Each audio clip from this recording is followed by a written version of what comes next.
Hello everyone, welcome to the What If Anime YouTube channel. Today, we are diving into an exciting new story that will take your imagination to the next level. Let's get started.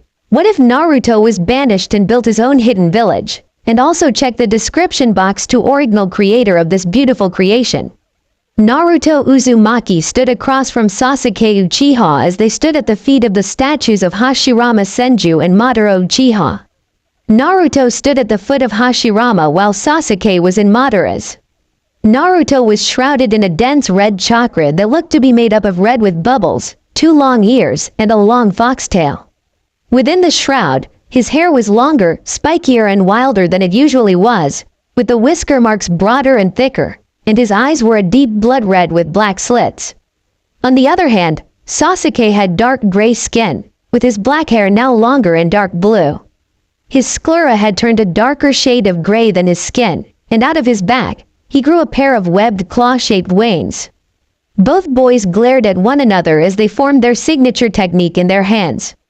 In Naruto's right hand, chakra started to gather and spin around in a ball that started blue but turned into a deep purple shade. Lighting formed in Sasuke's left hand that slowly started to turn back, and the sound of chirping birds turned to that of flapping wings. They took one last look at the other before they jumped at each other with their arms held out. Yoko Rasengan, Habataku Chidori, they both called out. Sasuke drove his Chidori into Naruto's heart. On the other hand, Naruto aimed his Rasengan at Sasuke's shoulder, dislocating it. Just before the Chidori burst his heart, he sent out his tail and pulled Sasuke's other arm out of its socket. Both boys screamed as they fell to the ground. With Naruto passing out, the red chakra around him started to move to the hole in his chest, and Sasuke's skin started to turn back to normal. As they hit the floor, they drifted off to unsoundness, but as Naruto's eyes closed, his eyes changed from blue to purple, with concentric circles covering the eyes. Hours went by as the boys lay on the ground, with the only sound being the rushing of the water before their sensei, Kakashi Hitaki, turned up. He looked at both of them before summoning a large hound and placing Sasuke on it. "Bull, make sure that if he wakes up, you do not let him out of your sight, and if needs to be, end him," Kakashi said as he lifted Naruto up into his arm and looked into the blonde's chest. And what he saw he did not like. If it were not for the fox, he would be dead, Kakashi thought as he and Bull jumped away and toward Konoha. "I taught Sasuke how to use the Chidori, and I knew it was a bad idea, but," he told himself in thought.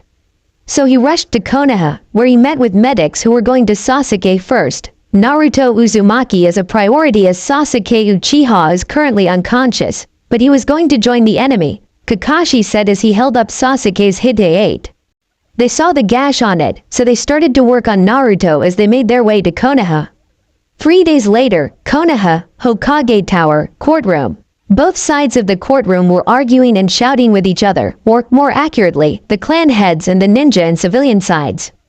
"The Uchiha should be executed," the Izumo clan head yelled. "He did nothing wrong as it was the demon brat, so have him executed," the head of Konoha's shopping district yelled back. "Oh, please, you don't even know the first thing about seals," and from what Inoichi pulled out of his head, "The Uchiha went voluntarily," Jiraiya said from where he stood. The members of the civilian council scowled at the sage before shooting a look at the Yamanaka's head. "You had no right to do that to someone who did nothing wrong," the head of Konoha's banks yelled out as Sume Inuzuka started yelling back that because of the Uchiha, her son was in the hospital along with the rest of the team. Tsunade and the elders stayed out of the arguing as they observed the verbal tennis. The elder in bandages looked over to his leader. "As you healed both of them, what was the exact damage that both of them had, and how much healing was needed?" he asked her as the council members quieted down. For Sasuke Uchiha, he only sustained dislocated arms and cracked ribs from where he fell at the Valley of the End, Tsunade said as she told them all. Naruto, on the other hand, had his spine broken, along with both his arms in a hole where his heart is that was getting fixed by the Kyuubi who saved him. She told them as the ninja looked pleased as they knew that Naruto had fought hard. "So if Uzumaki did not have the Kyuubi sealed within him, he would be dead," Kaharu said before she sighed. Hiyashi shook his head. "So that is how the Uchiha thank someone for saving their lives from a tailed beast," he said as he looked over to the civilian council. "He tries to kill him, just like them thieves," he told them with a scoff. So what he was ordered to do was only bring Sasuke back without harm. The head of Konoha's education said, but Shikaku sighed.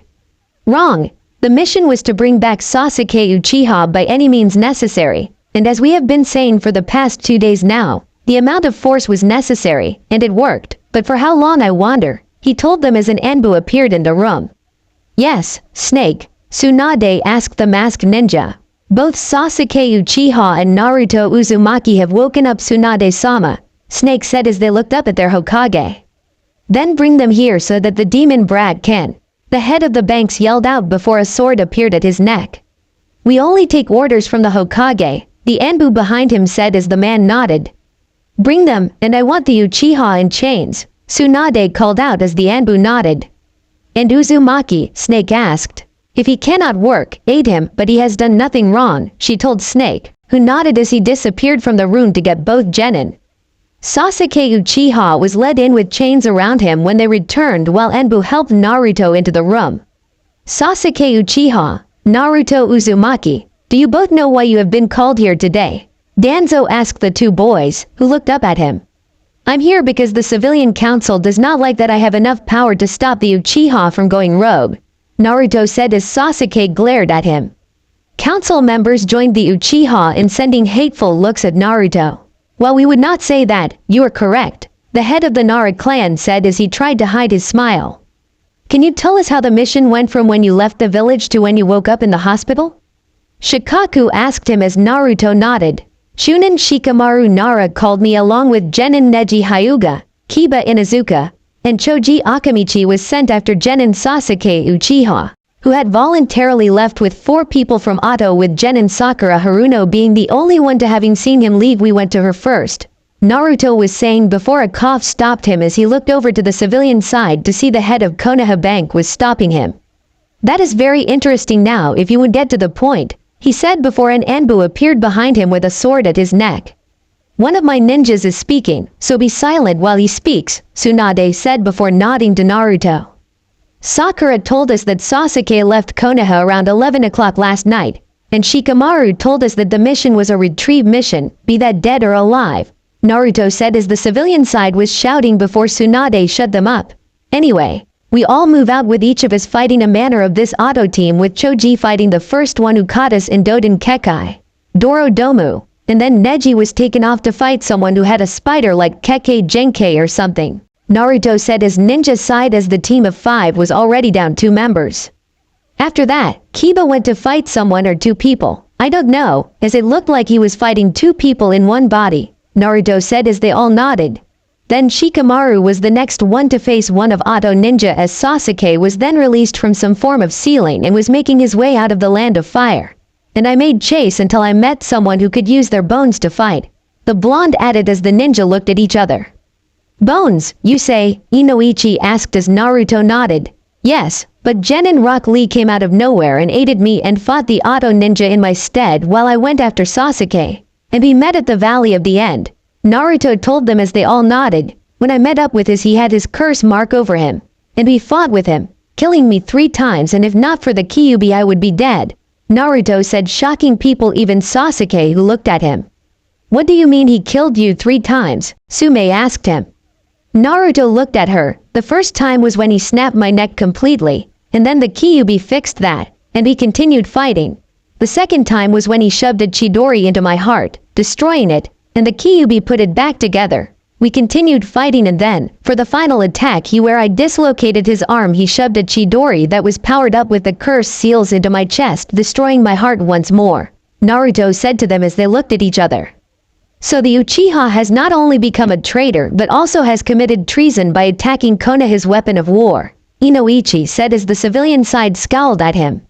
Tsunade looked over to Sasuke with a raised brow. What do you have to say in your defense? She asked him. Sasuke looked up. I was going off to be a spy for Konoha, Sasuke said as Inoichi started laughing. I would have seen that thought when I was in your head, he told Sasuke as the Uchiha said a hateful look up to the Yamanaka clan head. So you have no defense? Tsunade asked the Uchiha, who moved his hateful look over to her. Now then, with no defense for what you have done, I, Tsunade, the Godem Hokage, sentence you, Sasuke Uchiha. to life imprisonment for the crimes that you have committed, them being the time of treason, attempted manslaughter. Tsunade told Sasuke as Anbu appeared next to Sasuke. Then we, of the Civilian Council, banished Naruto Uzumaki for hurting and almost killing the last Uchiha along with and for being a risk to Konoha. A member of the Civilian Council yelled out as the ninja turned to him. And we have the signatures of both the daimyo and his wife, he said before laughter filled the room. Everyone turned to see Naruto laughing, and Jiraiya was chuckling. What is it? A female member of the Civilian Council asked with fear on her face. Oh, it's nothing, Jiraiya said as he straightened up. It's just that I owe the brat 500 ryo for the stunt you just pulled, he told them before turning to Naruto.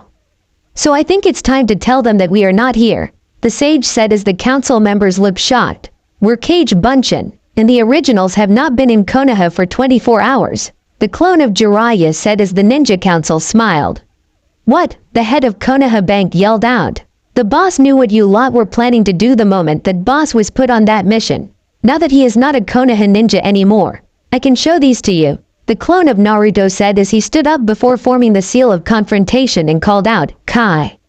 The council saw that the clone's blue eyes had changed to solid blue, with one eye having a slight silver hint, but both eyes had concentric circles covering them. Rinnegan, the head of the Fuma clan said as he saw the eyes on the clone, is this a trick? He asked the clone of Jiraiya. Nope, the kid has the Rinnegan, the clone told him. The boss awakened it when he fought Uchiha over there, the clone said as he'd pointed his thumb at Sasuke. And with these being the strongest dojutsu around, I wondered what was going to happen to Konoha, the clone of Naruto said, as the Civilian Council did not like the words he used. What do you mean? The head of Konoha Education asked. The clone of the blonde looked over. My father, your Yondaime Hokage, made me Konoha his weapon of war, he told them as Tsunade raised a brow at him. So you knew, she said as the Civilian Council started sweating. Yep, and with your weapon of war now banished from Konoha, I can't help but wonder what is going to happen when other villages catch word of this information, the clone of Jiraiya told them as both clones started laughing once more. And with how this village uses seals that the kids' clan made, seals that we had taken back, he said as the three elders' eyes shot wide. That includes our barrier, Kaharu said with a faint voice. That it does.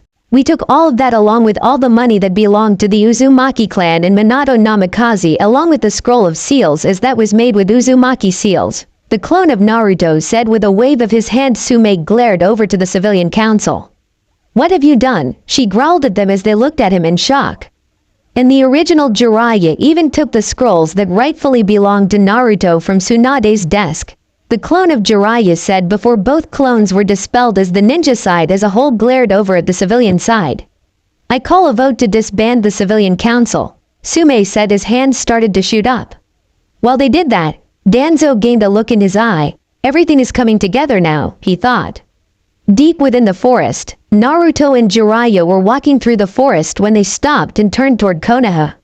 So it seems that the clones that we left in Konoha just ran out of chakra, the sage said as Naruto nodded. Yep, Naruto said with a sad smile on his face. Jiraiya looked at him before sighing. I know you wanted to be Hokage, but we could just drift for now, Jiraiya said to him as Naruto looked at the man with a raised brow. Naruto asked him. Konoha has spit on the memory of a student that I treated like a son and how they treated my godson. So I handed in my resignation and headband, Jiraiya told him as Naruto nodded before they both continued walking through the woods. So what do you want to do then, kid? Jiraiya asked him as Naruto looked off. But he could only think of one thing. Is it possible to make a village? Naruto asked the sage, who nodded. It is, Jiraiya said as he looked at the blonde beside him. Is that what you want to do? He asked his student, who nodded.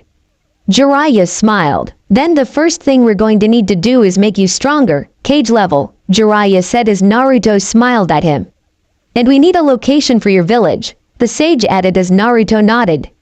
Naruto started to think of locations for where he could build his village as they walked with Jiraiya, thinking up ideas on how to get Naruto to Kage level before they found a lot of cut down trees littered around them. So this is where that Nara boy fought that Oto Kunoichi, Jiraiya said as both of them jumped up to the top of the tree to continue, but Naruto stopped.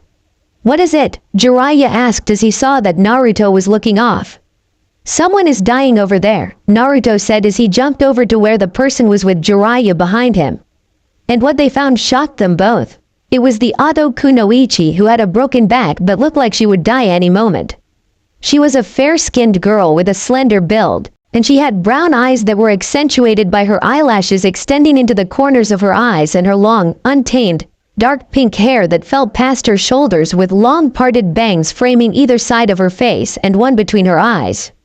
Her attire was a black shirt under a tan tunic with elbow-length sleeves that bore the symbol of the sound 4 on the hem, black skin-tight shorts along with black arm warmers, traditional black shinobi sandals with calf-length leg warmers covered by bandages, and purple, rope-like belt tied in an inverted bow around her waist and to keep her wild hair out of the way.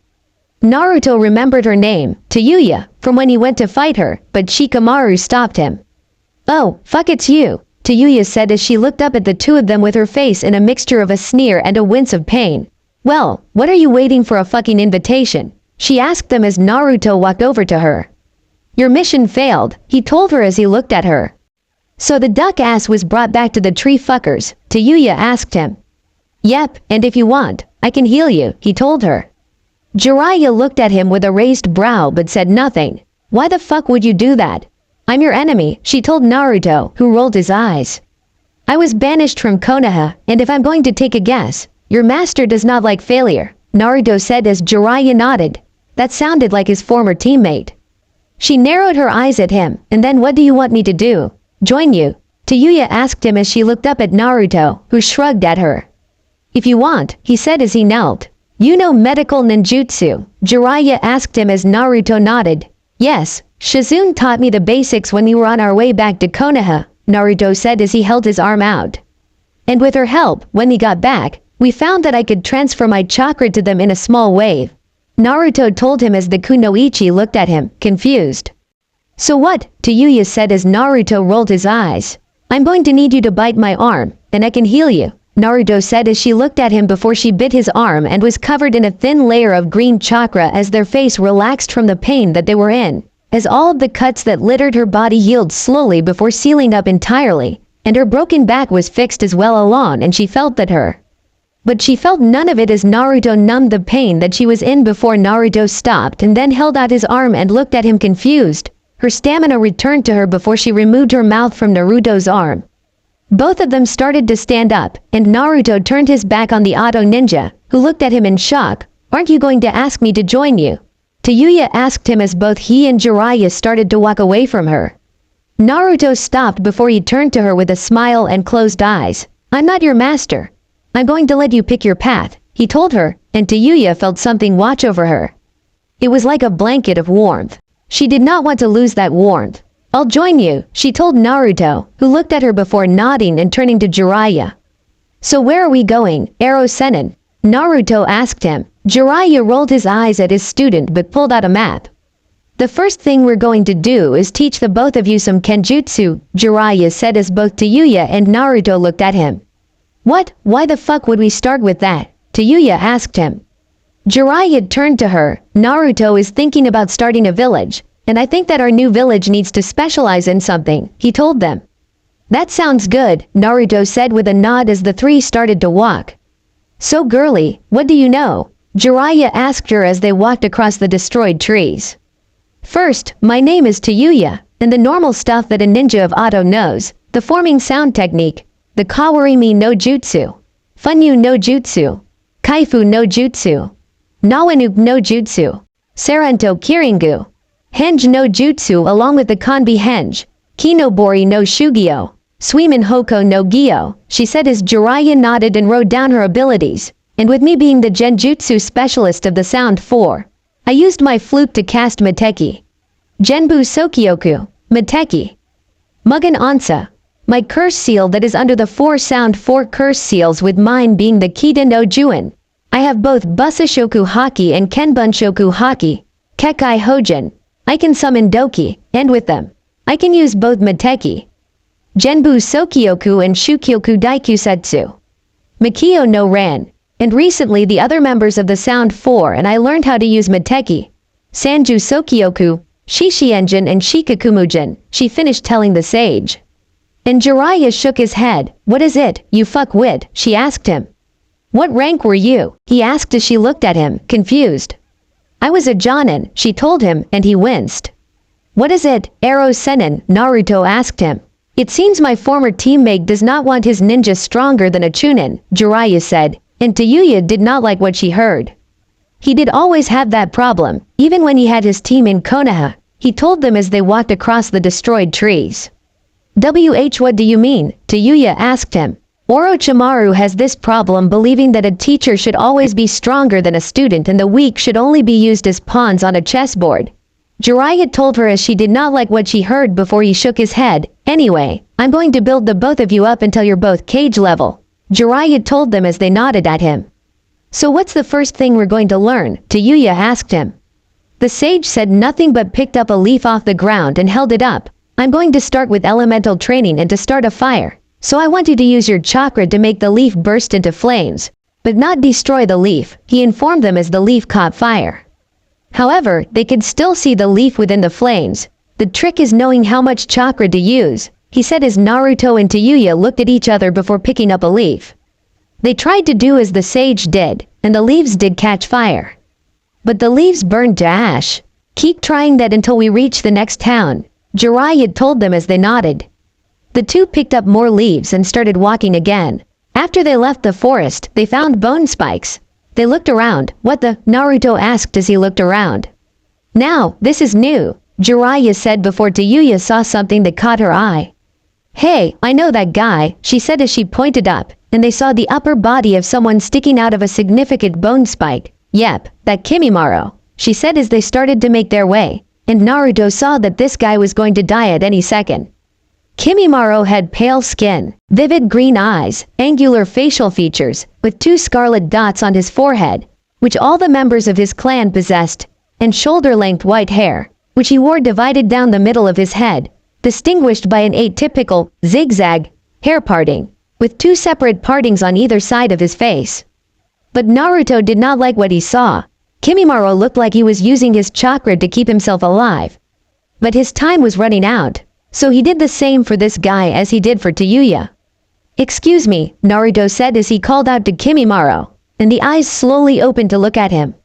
The blonde boy, he said slowly as he looked at Naruto, did Orochimaru-sama get Sasuke? Kimimaro asked the blonde. No, but if you want, I can heal you, Naruto said as he held out his arm. I have no purpose to live, he told Naruto as his eyes drooped. And Naruto did not want him to die. Then let me give you one, Naruto told him as the man looked up at him. What? He asked Naruto, who held out his arm. Let me give you a reason to live, Naruto told him as he walked closer to him. Now, open your mouth, he told him as the man did as described, and Naruto put his arm in Kimimaro's mouth and bit down. Like the girl's hair before him, Kimimaro was covered in a green veil of chakra. Kimimaro looked at Naruto as he felt strength, stamina, and worth returned to him. The blonde told him he would protect the man, and his illness, which had been with him since birth, was getting beaten back slowly, thanks to Naruto's chakra. Kimimaro pulled himself out of the bone spike to show he was dressed in clothes similar to Tayuya's. His clothes consisted of light lavender, loose-fitting, long-sleeved, zip-up shirt, black pants cut off around mid-calf, bandages wrapped around his ankles, traditional shinobi sandals, and a purple, rope-like belt tied in an inverted bow around his waist along with black pants. Kimimaro looked at Naruto before kneeling to him. I shall follow you until my final breath, he told Naruto, and the blonde nodded. A few hours later, the small group of 4 made camp in the forest not that far from the Valley of the End, with Naruto saying that he would go and hunt something. You're going to let him hunt alone? Tayuya asked Jiraiya, who looked up at her.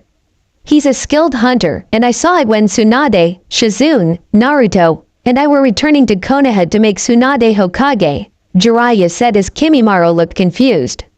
So Naruto-sama will be able to get his food, he asked as Jiraiya nodded. After a few hours with Jiraiya talking with both former Auto ninjas, the sound of crunching earth, the 3 turned to see a dire wolf with a deer over its back and 2 rabbits attached to ropes hanging from its mouth. The large wolf placed the rabbits on the ground and let the deer slip off its back. Everyone started looking for a weapon as they saw the wolf's body shift. It started with moving from standing on 4 legs to 2, and the tail was pulled into its body. The 3 looked amazed. The front legs turned into arms, the paws into hands, and the wolf's head turned into a human head. It was Naruto, and they saw the fur being pulled into him, showing his clothes. "Naruto-sama," Kimimaro asked him as the blonde scratched the back of his head. "Sorry about that," he told them as Tayuya shot up. "What the fuck was that just then?" she asked him as she pointed at him. "It's to do with my mother and some abilities that she passed on to me," Naruto said as Jiraiya narrowed his eyes. "What do you mean?" he asked the blonde, who sighed. "I'll show you, but I need something first if that's alright," Naruto asked as the sage nodded. "Can you make a rainbow for me to use?" he asked the sage. The 3 looked confused, but Jiraiya did as he asked. He filled a glass cup with water before pulling out a flashlight and using it to make a rainbow shine on a tree. Naruto walked over to it and pulled out a golden coin. "Oh, Iris, goddess of the rainbow, please accept my offering," Naruto said as he flipped the golden coin into the rainbow, which rippled, shocking everyone. "May, I see the camp of Artemis, Artemis, goddess of the hunt," Naruto said into it as the rainbow changed to the visage of a woman that Jiraiya knew well. She was a fair-skinned, slender woman of feminine build with silver-violet eyes and long crimson hair tied back into a ponytail. She wore a white shirt with an open silver jacket, black form-fitting pants that reached her calf, and black boots. But she was not looking at them. She was sitting at a campsite with girls walking around wearing the same clothes. "Kushina," Jiraiya said as the woman turned to face them. "Naruto, Jiraiya, what are you?" she asked them before seeing that her son did not have a headband on. "What happened?" she asked him. "I was banished from Konoha for bringing back their Uchiha," Naruto said as Kushina narrowed her silver-violet eyes. "Kushina, how are you alive?" Jiraiya asked her as Kushina looked at him gently. "Jiraiya, it's Artemis," Artemis said before the words that her son had told her worked their way into her head. "I'm sorry Konoha did what?" she asked with a growl that did not sound human as the girls behind her stopped what they were doing. "I was banished from Konoha for bringing back Sasuke Uchiha, who was trying to turn traitor and technically killed me 3 times, Naruto said with a straight face as Artemis's face twisted into anger. "They will not be safe under the moon," she growled. Her eyes flashed, and she breathed to calm herself down before looking at her son. "So what do you plan on doing?" she asked him. "I was going to make a village," Naruto said as the connection started to get fuzzy, so he pulled out another golden coin. But Artemis held up her hand, was enveloped by a silver light, and teleported to where her son was. "Make a village, you say," she said as Naruto nodded. "I see, then why not make it on our clan's homeland?" she told her son, who looked confused. "The land of whirlpools," Naruto said as Artemis nodded. Kimimaro and Tayuya walked over, and Jiraiya looked shell-shocked. "And you too are?" Artemis asked them. "I am Kimimaro Kagaya, the last of the Kagaya clan," Kimimaro said as he bowed her to the goddess. "Tayuya, no last name," she said as she bowed to the goddess. Jiraiya shooed his head before going over. "How?" was all he could say. "I was punished because one of my hunters did something that I did not allow, but she did it anyway, so I was put in a mortal body," Artemis told him. Jiraiya nodded before Artemis turned to her son. "And I think that you should build up on the remains from Uzushiobakure to make a Uzubakure," she told him. Naruto nodded as Jiraiya gained a look. He brought his hand up to his chin before pulling out a scroll, opening it, looking into it, and then sealing something. Artemis looked over before seeing what the sage had in his hands. "Is that the scroll of seals?" she asked him. Jiraiya nodded. "Yes, I took it with us, as most of these jutsu belong to the Uzumaki clan, and so it belongs to Naruto," he told her as he looked through the scroll before seeing it coming in it. "And I was right, sensei, you smart bastard," he said before laying the scroll down as everyone looked at him. "What is it, Arrow Sennin?" Naruto said as Artemis snorted at the nickname. Jiraiya opened his mouth, but Kimimaro turned to Naruto. "Why do you call him that, Naruto-sama?" he asked. "Do you know the books Icha Icha?" Naruto said as Tayuya nodded with a twitch above her eye. Still, Kimimaro shook his head. "Well, I have not read those books, but when I was in Konoha, I saw him peeping on women in the bathhouse," Naruto told them as they looked over to the sage. "You never change, do you?" Artemis said with a smile. "What does that have to do with Icha Icha?" Tayuya asked him as both Naruto and Artemis pointed at him. When did he make that perverted crap? She asked as both mother and son nodded while Jiraiya's eye twitched. I see, she said as she looked at Jiraiya with narrowed eyes. Anyway, Jiraiya said as he brushed Tayuya's look away before pointing to the scroll, within Konoha. They have a wood release user within the Anbu, and when he told me that, I went and told Tsunade, and when she came back, she told me that it was dealt with and I did not think that she meant by this, he said as he pointed into the scroll at one of the jutsu that was written down. Mokuton. Shichuken no Jutsu, Kamimaro read before looking at the sage. But none of us have wood release, he said to the sage. You would generally be correct in that statement, but you forget that Naruto has the strongest dojutsu known to man, the Rinnegan, and if when I trained with the other person who had the Rinnegan and the two of us think that it's a Keke Mora not a Keke Genkai. Jiraiya told the bone user before pointing at Naruto's eyes. It is known that the Rinnegan allows the user to do a multitude of things such as grant access to the 5 basic natures, and if I'm right, Naruto can use wood release by mixing water release with earth release, he said as Naruto looked confused. How do I make wood release then? He asked him. If I remember it right, then it's a 4:6 ratio of water release with earth release, Jiraiya told Naruto, who raised a brow. We've only just started with fire release training, Naruto told the sage, who nodded. I know, but let's see if we can make a start with it first, he told the blonde. Right, Naruto said as he closed his eyes, and Artemis looked up into the sky as the crescent moon became full. He felt the world around him before he felt the ground at his feet as 2 elemental chakras mixed within him, and as they mixed, a picture formed in his mind. And the picture was of a wooden snake hissing at him. Naruto started to form the snake seal as the grass around Naruto's feet began to grow at his feet. You can stop now, Jiraiya told him as Naruto opened his eyes. We can practice this later, but it's a good start, he told his student before the goddess looked at Jiraiya. Do you have the scrolls that Minato and I left for Naruto? She asked him. Jiraiya nodded and handed her 2 scrolls, giving them to her son. One scroll was white with red flame-like markings around the border of the scroll, while the other was black with red spirals dotted around.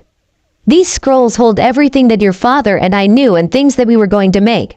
This one holds all your father's things, Artemis said as she held up the white scroll before holding up the black one. This one holds all of my things, including everything from your grandparents, she told him as Naruto looked at them. Wait, you mean an Asachi, the creation of Hikaru Uzumaki the Shiroku? Naruto asked his mother, who nodded. So he took both scrolls into his hands before opening the black scroll. He found a seal with the word sword and pumped his chakra into it as a plume of smoke formed above the seal. When the smoke disappeared, it revealed a prosecline stature that looked at Naruto before Artemis looked at Naruto. Naruto, push your chakra like you're making a jutsu, she told her son. Naruto held out his hand and knelt and offered Naruto its hand, and Naruto sent his chakra into it as it was encased with an orb of chakra before it turned into a katana.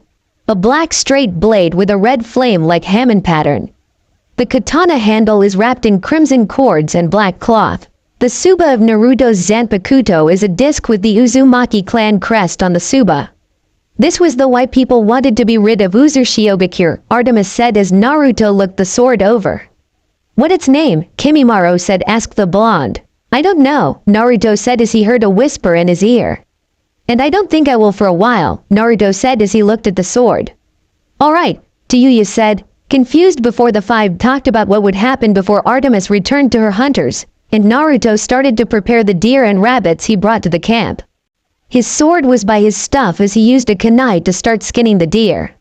Tayuya looked through a scroll Jiraiya had given her while Kimimaro gathered wood. So what's going to happen next? Tayuya asked the sage, who looked over at her. I mean, we're heading to the former land of the Uzumaki and their former village, Uzurshio. But a village needs more than that, she said as Jiraiya nodded. A village needs clans, and as of this moment, we have 2 clans, Naruto said as he finished skinning the deer. We have the Uzumaki and the Kagaya clans, he told them as Kimimaro returned and looked at Naruto. You would let me remake my clan, he asked the demigod. Yes, and if I'm right, many clans from Kiri have left because of the purges, Naruto said as Jiraiya gained a look. I have an idea, he said, drawing looks from everyone. How would you 3 be alright if we start taking out the Akatsuki? Jiraiya said as Naruto narrowed his eyes while Tayuya and Kimimaro looked confused. Who are the Akatsuki? Tayuya asked him. Jiraiya looked at her as he pulled out another scroll and unrolled it. The others looked at it, and Naruto gained a twitch above his left eye. I have 2 spies within the Akatsuki, and they have told me that they are gathering the Biju and sealing them within a statue, he told them, but then Naruto felt something dark. It was the Kyuubi. What did the Toad Man just say? Naruto heard it say. The Kyuubi wants you to repeat that, Naruto said as he shook his head, and the sage did so with a raised brow as both Tayuya and Kimimaro looked at Naruto. This group is playing with forces beyond their control. The Kyuubi growled to Naruto, Brad, let me take control of a cage bunshin so I can tell you for what this group is planning as it is not good, they said as Naruto relayed this to Jiraiya who nodded and summoned a clone. The clone looked at the 4 before its hair also grew longer and spikier. The whisker-like marks on his cheeks widened and thickened, and the rippled blue eyes turned crimson with a slit as it looked at them. As I told the brat, this group is playing with forces beyond their control and is trying to call something that would destroy the world. Kyuubi told them as they looked at the clone in shock. What are they doing? Tayuya asked him in fear. The statue that they are using, the thing that they want seal my siblings and I are in, is called the Gedo Mazo, and it is the husk of something that my father made when he created from his mother, who is the mother of all chakra and some would say the goddess of chakra. Kyuubi said as fear started to sink into the others, and she was turning into a being called the Jubi, but it can only be reborn if only a portion of the chakra is given over, but the form it could take is unknown. But right now which of my sibling do they plan to get first? The Biju asked as they're looking over to the sage. From what my spies tell me, they're going to move on the Yanbi and the Gobi first as they're the ones that are the easiest to get to, Jiraiya said as Naruto looked at him. Then the first mission of Uzu is to stop the Akatsuki and make sure that the Jubi stays in myth, Naruto said as the Kyuubi looked at him and saw a visage of someone over Naruto. It was of its father, the Sage of 6 Paths. He unknowingly sent out a wave of energy that made the world stand still around them as Jiraiya nodded. Then we head for Iwa in the morning, and I'll inform my spies that it's time for them to strike, Jiraiya said. He also saw a visage of Naruto, which was of his student and Naruto's father, Minato Namikaze. The clone holding the Kyuubi was dispelled as Naruto turned to the animals he was butchering. I'll make food, then we'll get some sleep, Naruto said as he walked back over to the deer and rabbits. Tayuya and Kimimaro looked at Naruto in shock, but both felt empowered by him, so Kimimaro turned to Jiraiya. What was that? He asked the man. The Hao Menzen, only those that have the power of Haoshoku Haki have that power, and it's them telling the world what is going on, Jiraiya said with a smile. It has been some years since I felt this, he said with a gentle smile as both Tayuya and Kimimaro turned to Naruto who was cutting away at the deer. Once Naruto was done portioning up the food, Naruto cooked it all in a pot with some water that was nearby before they all ate and got ready to head out in the morning. 2 days later, Land of Earth. The small team of 4 moved into the Land of Earth as they walked to the meeting point where they would find Jiraiya's spies. They found the 2 waiting for them as they approached the waiting point. The first was a relatively tall man of fair complexion who had black eyes, under which were long, pronounced tiered troughs and had jet black hair that was pulled back in a low ponytail, and his face was framed with center-parted bangs that extended to his chin. The ponytail and bangs grew longer over the years. The next was a very tall, muscular shinobi with a distinctive shark-like appearance. He had pale, blue-gray skin with small, round, white eyes, 3 sets of curved facial markings under his eyes, gills on his shoulders, and sharp triangular teeth. He styled his blue hair like a shark fin. They both wore long, black cloaks with red clouds, a red interior, a chin-high collar, hand-dark purple nail polish, and dark blue pants, and both had a ring on the right ring finger. On the back of the man with the shark-like appearance was a large sword, roughly as tall as a full-grown man, wrapped in bandages. Ichai Uchiha is one of your spies, Naruto asked the sage as the 4 approached the 2 men. That's right, as they both had reasons why for joining the Akatsuki to spy for their village, but with how the Mizukage killed the one that Kisame worked for, Itachi came to me, and he and I started to work together to take them down, Jiraiya said as they turned to them. Jiraiya-sama, you called for me, the man with black eyes asked him, as did the man known as Itachi Uchiha. Yes, Itachi, but it's not good, Jiraiya said as both men looked over at him, and their eyes shot wide with the information he gave them about what the Kyuubi had given them. I see this is most troubling, Itachi said as Kisame nodded. And you're sure about this information? He asked the blonde, who nodded. The Yonbi is not that form here. He could talk with him. Go from there, Kisame said as he pointed his thumb behind him. The four who joined them nodded, and the six moved out. But they failed to see something pop out of the ground. It looked like a carrier plant with a body that was half white and half black. It looked at the six in the distance before sinking back into the earth. Border of land of fire and land of rice fields. Sasuke Uchiha, who had escaped Konoha and had fled once more, was walking across the border once more as a man waited for him. He had a snake-like appearance, so he had ashen skin, golden eyes with slit pupils, purple markings around his eyes, fang-like teeth with pronounced cheekbones, and straight waist-length black hair with some locks covering and framing his face or to his shoulders. He wears it in a ponytail, allowing 2 locks to frame the sides of his face. He wore plain gray garbs with a black polo and pants underneath, a thick purple rope belt tied in a large knot behind his back, blue tomo-shaped earrings, and shinobi sandals with bandages around his calves. Sorry for being late, Orochimaru, the man said as he walked up to Sasuke. Hello, Sasuke. I'm sure that you're sorry for the hold-up, Orochimaru said as he walked over to the Uchiha, who smiled and held out a scroll. Oh, what is this? He asked the boy. Someone with the name of Shin Uchiha wanted me to bring him to you, so he taught me how to seal, and I sealed him in this scroll, and with it, I have a plan, Sasuke said as the man gained a wicked smile. Oh, go on, he said to Sasuke. You teach me everything so I can kill my brother and help Shin make an army of clones for him to remake the Uchiha clan. And in return, you can have one of the clones to have the Sharingan, Sasuke said as the man's smile became sinister. Oh, Sasuke, that is a brilliant plan, and I am ashamed that I did not think about it, he said as he turned around and started leading Sasuke into the land of rice fields. The two approached an extensive cave system with a large metal door symbolizing a musical note. So, are you ready to become an auto ninja, my dear Sasuke? Orochimaru asked the boy, who activated his Sharingan. I am, Sasuke said as the two walked in. As they entered, a large genjutsu was placed over the opening as Konoha Anbu laned looking around, having just missed the Uchiha. Rabbit, monkey, let's keep going, Anbu said in a tiger mask voice as they moved on. The group of 6 embarked on a daunting journey, crossing the unforgiving, barren lands of the Land of Earth, a harsh terrain that tested their resolve. Their destination? The Land of Earth, known for its treacherous landscapes and powerful shinobi, is home to the Yonbi Jinchuriki, the host of the Four Tails. Jiraiya-sama, are you sure that joining Naruto and making another village is a good thing to do? Itachi asked the man. I do, the Toad Sage said as they moved across the land. I see a spark within Naruto that I've only seen in one other person, Hashirama, the Shoden Hokage. I only met the man about 5 times before he died, but I see the same spark that he had within Naruto. Jiraiya's voice was filled with unwavering belief. This contagious belief spread to the Uchiha, who looked over to Naruto. I did not know that you met the Shadima, Itachi said in genuine surprise, his curiosity piqued. He looked at the sage, his eyes reflecting his intense interest.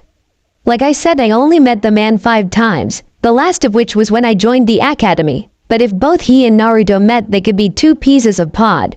Jiraiya had told him before they spotted a wooden hut that was close by. But then a man walked out of the hut. He had red hair, a mustache, and a beard that tapered off to a point. A prominent black armor ran across his cheeks and the bridge of his nose. He wore a long-sleeved magenta kimono shirt and pants, a mesh armor shirt and fitted black suit underneath, and calf-length sandals. His imposing figure and intense gaze made it clear that he was not to be underestimated. So, what are you lot doing here? The man asked as he walked out and prepared for a fight. We're not here for a fight, Yotan no Roshi, Kisame said as Roshi looked over to the shark man. And then you're here because, he asked. A warning from one Jinchuriki to another, Naruto said as he walked forward. Both of them looked at each other before Roshi walked up to Naruto. And that warning is? He asked the blonde. There is a group using the Geto Mazo to bring back something called the Jubi, Naruto told him, his voice grave. This group, known as the Akatsuki, is a dangerous organization with a plan to gather all 9 Biju and use the Gedo Mazo to seal the beasts within it. We must stop them. Roshi, did he say the Gedo Mazo and Jubi? The Yonbi asked his Jinchuriki. Yes, why? Roshi asked his tailed beast. Then we must hear his warning, as it is dire. The Yonbi told him as Roshi nodded. Alright then, what information do you have? He asked. Naruto looked over to Jiraiya, who nodded and walked up. The group is called the Akatsuki, and they have a plan to gather all 9 Biju and use the Gedo Mazo to seal the beasts within it. He said as Roshi rubbed his chin and did not like what he was hearing. I see, who is in this group? He asked the sage. Deidara, the mad bomber of Iwa, Hidan, the immortal butcher, me along with Kisame here are acting as spies for Jiraiya-sama. Goshin no Kakazu, Orochimaru, Akasuna no Sasori, Pain, the current leader of AIM, an unknown woman who can use paper, another Uchiha that is using the name of Madara, and a creature called Zetsu. Itachi told the man as Roshi looked at him before nodding, and they had planned to send 2 people after you, as both Kisame and I have left the organization. I do not know who they will send after you, he informed the man. White traitor, it's me and my man, Sasori, a voice from high above them said as everyone turned to see a blonde man standing on a giant clay bird. The first was a man with slanted blue eyes and long golden blonde hair, which he wore drawn into a half ponytail with the rest hanging freely. His bang was hanging over his left eye. He wore the same cloak as Kisame and Itachi.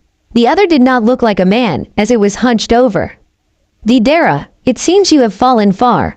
Roshi told the man as the blonde had his bird fly down and land as both men got off it. Oh, I'm sorry, sensei, but I think that this is the better path for me to show the world my art, Deidara said as he walked up. And Itachi, Kisame, the 2 of you will make fine puppets for me when we're done with you, the hunched man said. Who's the freak? Tayuya asked as she pulled out her flout. That would be Sasori, Itachi told her as they prepared to fight. Tayuya, Kimimaro, if you need to use your curse marks, but use them as a last resort, Naruto said as he drew his sword. Understood Naruto-sama, Kimimaro said as he pulled out a bone sword. Got it, Tayuya said as she prepared to perform a genjutsu. Now this is a fine mess you're in, Itachi, a female voice said. Itachi's eyes shot wide as he looked around before he spotted a woman walking out of the forest. She had long brown hair with bangs framing her face, onyx eyes, and a mole under her right eye.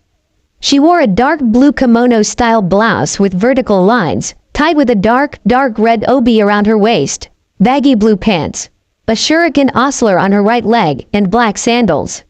How? Itachi asked her as she looked at him. When you cast your genjutsu on me, it awoke my Mangekyo Sharingan that broke out of your Tsukuyomi, the woman said to him as Itachi nodded before they looked at the Akatsuki members with narrowed eyes. They then shot forward, kunai at the ready, as the woman's and Itachi's eyes turned to the Sharingan. Who is she? Naruto asked as he got ready to fight. No clue, Kisame said as both Itachi and the women went after Sasori. And then, with their kunai, they cut off the head of the man. Or they think they did, as someone jumped out from within the body. So you show yourself, Sasori, Itachi said as he turned to a red-haired teen who turned to him. Bansho Tenin, Naruto called out as he pulled Deidara off his feet and pulled him toward the blonde. What the? Deidara called out as he was pulled towards Naruto. Kisame appeared in front of him with his sword ready before swinging it like a bat, hitting Deidara away from him as blue spikes formed out of the sword and dug into the former Iwa ninja. Naruto was about to join Kisame on the attack, but Jiraiya touched the boy's shoulder. I would not do that, just not yet, anyway, he said as Naruto looked at him along with Tayuya and Kimimaro. Why not? He asked the man. They are both of the level of Kakashi. Don't go until you think that you can land a hit, Jiraiya said as Naruto turned his eyes back to the battlefield and saw that Sasori had called out another puppet that looked like a person while Deidara was pulling something out of his pocket. You want to be a cage, so this is what it means, he said. Naruto nodded as he saw the blonde Akatsuki member pull out play balls.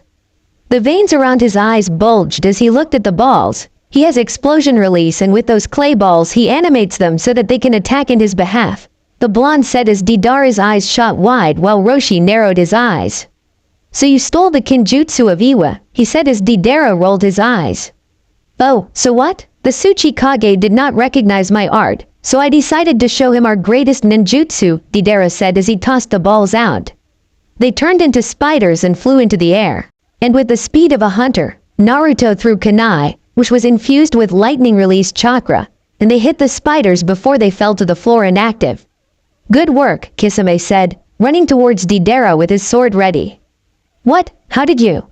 He cried as the shark men moved in on Deidara, raising his sword before bringing it down onto the former Iwa ninja's shoulder. That was done well, as the technique that he is using allows him to gather both explosion release and earth release into the clay, Roshi told Naruto, who looked at the man.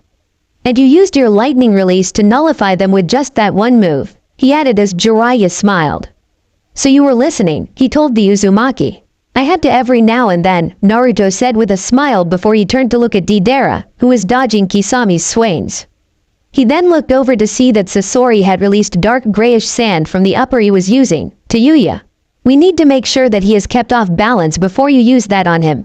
Kimimaro, I'm going to need to lend support fire, he told the two with him as they nodded. Understood, they both said as they got ready. He's taken control and not wasting his orders, Itachi thought as he jumped out of the way of the sand. So the kid can lead. I wonder what Itachi is going to do now that he knows I'm alive, the woman thought as both of them moved out of the way of the sand.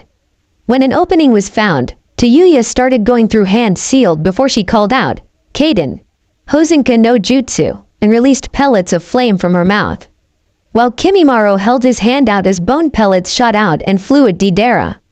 Over with Itachi and this woman and why both moved away. So this is the Sandine case cage, Itachi said as he looked at the puppet. And is this your skills, the human puppet, he asked the man.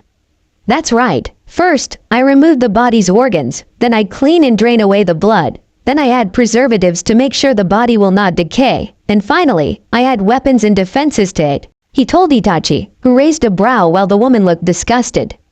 And with some of these puppets, I can use their skills, just like the iron sand of the Sandane case cage, Sasori explained to Itachi. I see, then I know what I have to do to put the man to rest, Itachi said as he closed his eyes before opening them once more to show that his Sharingan had changed to a three-bladed pinwheel. So that's the famed Uchiha Mangekyo Sharingan. I had to say that it looks nice, but, Sasori said before black flames formed around the puppet he was using, and the man jumped away. What did you do? He screamed at Itachi, who looked at the puppet user as the iron sand fell unmoving.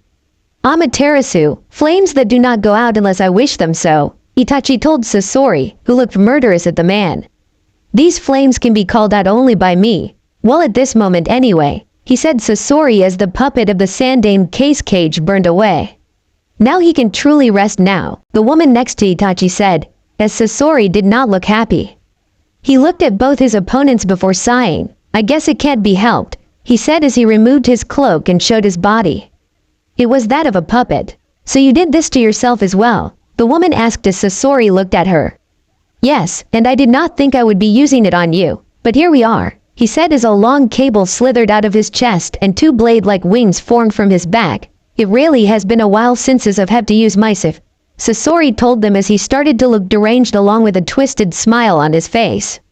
He then jumped at them with his hands out as two nozzles popped out, and a scroll on his back disappeared. And then, water shot out of his eyes, cutting into the ground. Can you use your Amaterasu on him? The woman asked Itachi, but the man shook his head at her. No, it's taxing on my eyes, and we needed to get rid of that puppet, he said as he met eyes with the Toad Sage, who nodded before speaking with Naruto and the holder of the Yanbi. I see what you're planning, Sasori said as he stopped the water, and another scroll disappeared. This time, a burst of flames came from the nozzles. And here I thought that only Kakazu had control over multiple elements, Itachi said as Sasori let out an insane laugh. But they did not know they were being watched from afar by a white and black creature with green hair and a Venus flytrap popping from its shoulders dressed in the Akatsuki cloak. So it seems that Itachi and Kisame have turned against us, the white half said as someone stepped out of the shadows. It was a man with an orange spiral mask with one eye hole, so it seems, the man said as he looked at the fight, and it seems that Kyuubi has gained the Rinnegan, he added. That's right, but there is more to it. I feel as if something is not right, the black half said as the man narrowed his eyes at the fight.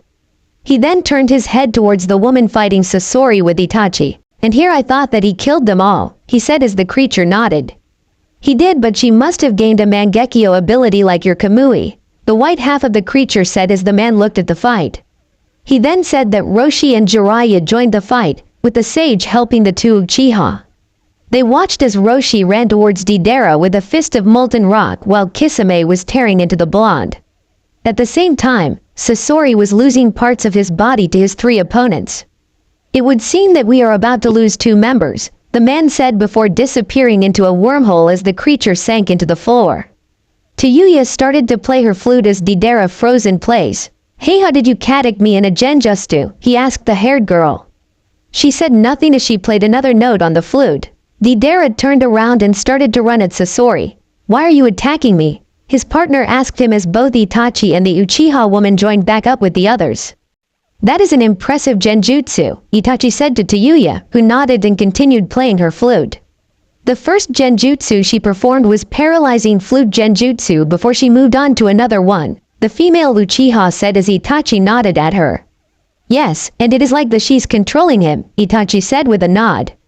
She's using her Mateki, Genbu Sokyoku, to control him like she does with her Doki, but with her flute sending out small point pluses of chakra so that he cannot flush this out of his system, Naruto said as lines formed over Tayuya as she looked at Deidara. And with using her curse seal, she can make herself stronger and her chakra more potent in subduing him, he said as both Uchiha looked amazed before looking over to the redhead. Naruto narrowed his eyes before looking over to Roshi. Do you know how much he has on his head? Naruto asked as he pointed to Deidara. But it was Kisame who answered him. He is the lowest one in the Akatsuki at 279,009,000 ryo, he said as Naruto nodded before doing some math in his head. Right, if we take his bounty, that would mean we would have enough to build a wall around the village, Naruto said as Kisame looked at him. I have both the Uzumaki funds, my own, and the funds from my father, and with his bounty, we can build a wall around the village, the blonde told him. Wait, you're making a village? Roshi asked the blonde. Were you going to ask me to join? He asked Naruto, who nodded. Yes and no, if you would have said yes, we would have helped you pack up, but if you said no, we would have left with our warning about the Akatsuki, Naruto told him as the older Jinchuriki looked at the younger before smiling. I say go for it, as it can help your mind by fixing and building something new, the Yanbi told his Jinchuriki. You're right, Roshi told the ape within him before he looked at Naruto and saw someone he did not think he would see again. The Yondaime Hokage, so you had a son, and I believe that it was with that girl, and that makes him an Uzumaki, he thought before he gained a smile. I like you, kid, and you're honest, he said to Naruto as he returned to the two Akatsuki members fighting. I'll join you, as it would be an excellent way to find a place for myself, Roshi told the young blonde. Naruto nodded at him and then watched as Roshi held out his chakra and started forming in front of it, and a ball formed. So you're going to join the kid, are you? The Yanbi asked his host. Yes, as it will both keep me safe from Iwa and these jackasses, and I get to live a life without hate and fix all the wrongs that I committed during the war to the kid's clan, Roshi told his beast. Kid, he told Naruto, who turned to him again. Watch closely, as you'll be able to use this one day. Roshi informed Naruto as a ball of chakra turned dark purple with the red chakra added. When the orb of chakra was at the point where you liked it, he turned to Tayuya. You can stop your genjutsu, he told her as she stopped playing the flute. Bijudama, Roshi called out as the ball shot forward, and both members of the Akatsuki turned just in time as the ball reached them. Oh shit, Sasori yelled out as the two jumped out of the way of the ball before it exploded. Naruto looked at Sasori before he got an idea and dropped a kunai as everyone looked at him. As the blonde felt, something was within his eyes. The next moment, Sasori was where the kunai was, and Naruto plunged his sword into something within the puppet's chest. And then what filled the air was the sound of something stabbing through flesh and muscle. How did you know? Sasori asked as he looked at Naruto, and Itachi walked over to the downed Deidara. A hunter always knows a weak point of their prey. They find him, and when their animal is distracted, they go for the kill, Naruto told him, as Sasori smiled at Naruto.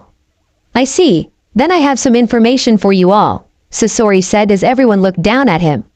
Orochimaru now has Sasuke Uchiha, and he has gained both of your DNA. He thinks that with it, he can clone the two of you and the other team members to rebuild, as that is what my spy had told me. He told them as his eyes started to droop and get heavy. Naruto looked at the former Auto Ninja and saw that Kimimaro looked depressed, while Tayuya did not look like she cared. Is there anything else? Naruto asked the puppet man. Yes, can you do one thing for me? He asked the blonde, who looked down at him. I wish for this body to go to someone who had the true master of the Red Sands puppets and for me to live on with them, Sasori told Naruto, who nodded. That is doable, he said as Sasori passed on. Everyone then turned to Deidara, who was being dragged over to them. Hey, watch it you bastard, he said as he struggled. I used a seal to stop him molding chakra, Itachi said as the woman knelt to look Deidara in the eye. Who the hell are you? He asked her. Izumi Uchiha, fiancé of Itachi Uchiha, she told him as Naruto looked at the man who nodded. She is, he told them as they looked surprised before they looked back down at Deidara. What are going to do with me? The Akatsuki member asked the group. Turn you over to Iwa, Naruto said with a smile. Itachi and Kimimaro are going to go with me and Jiraiya-sensei so that we can get the bounty on his head and, if needs be, save the other Jinchuriki here. I see, what about the rest of us? Tayuya asked her new boss. Simple, help Roshi pack his things, and keep an eye out, he told them as they nodded. Got ya, and I have to ask, are we going to be head-stride to Suna, after this or are we going to make our way to the land of water or lightning next? Kisame asked the blonde. Suna, as we can talk with the person in charge, drop off Sasori's body in the iron sand, get his bounty and warn them about what is going on with the Akatsuki, Naruto told Kisame. Then after that, we'll head to the land of whirlpools and we'll make a base of operations before you make more plans, he added.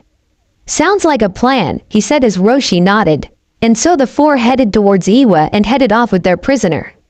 3 hours later, Iwa. So this is what Iwa looks like, Itachi said as he looked at the village before them, which looked like a mountain range. The then four walked up to the gate of Iwa before 2 guards came out and walked up to them. What are Konoha ninja doing here? One of them asked the 4 of them. Me and Naruto Uzumaki are former Konoha ninja as of 3 days ago, Jiraiya said as the man looked at him with a narrowed look before he looked over to Itachi and Kimimaro.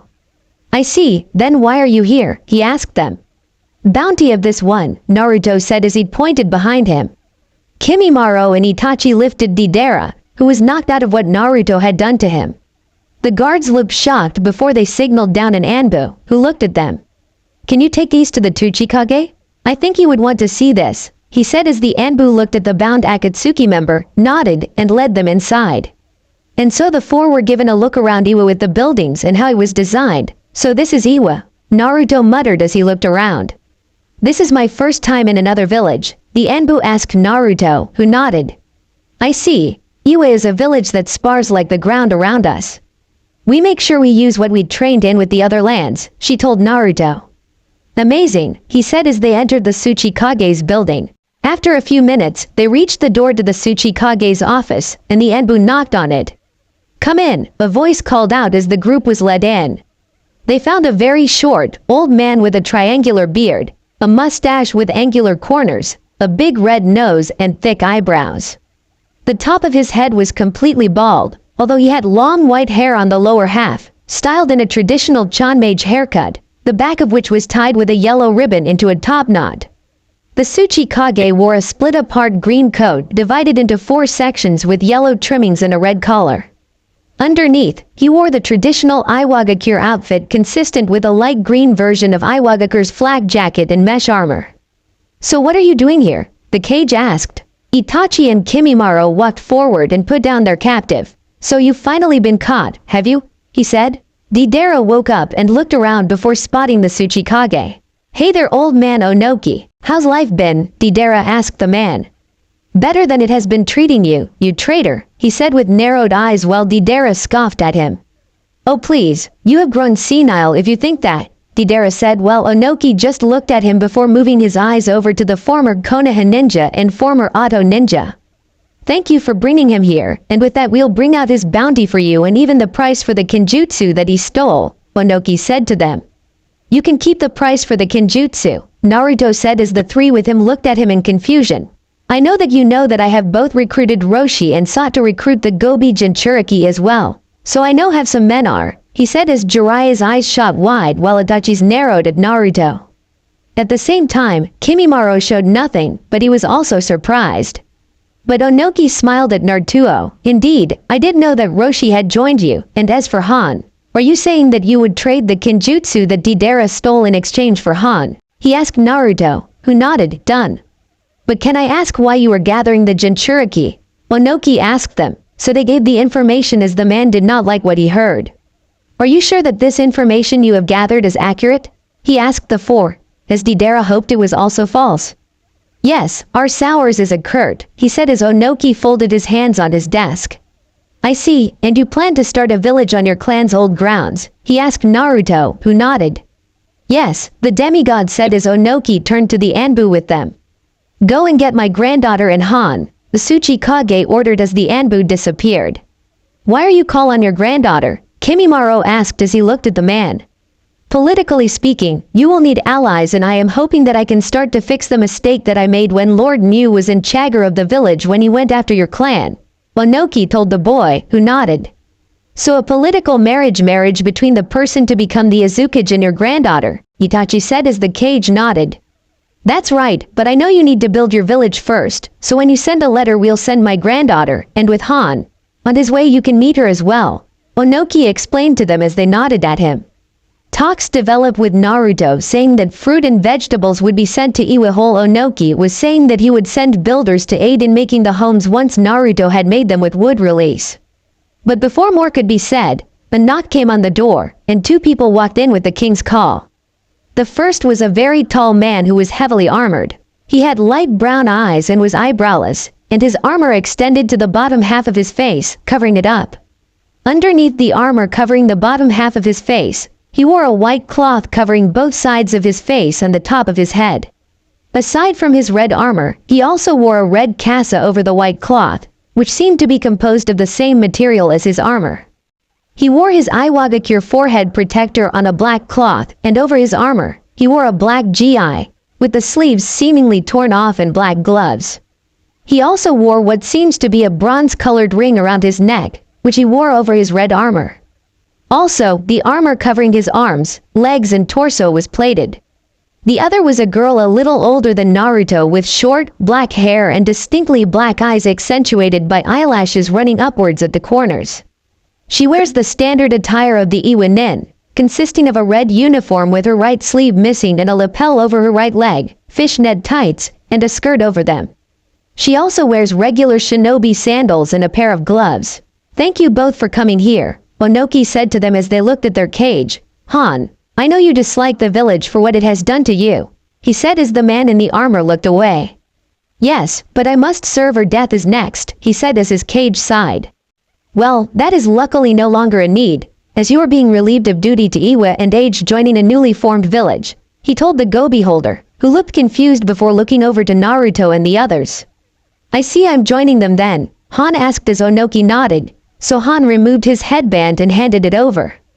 Thank you for your years of service, Onoki told Han as the group +1 was handed a money case and escorted out of the building and village. The girl watched this happen before she turned to her grandfather.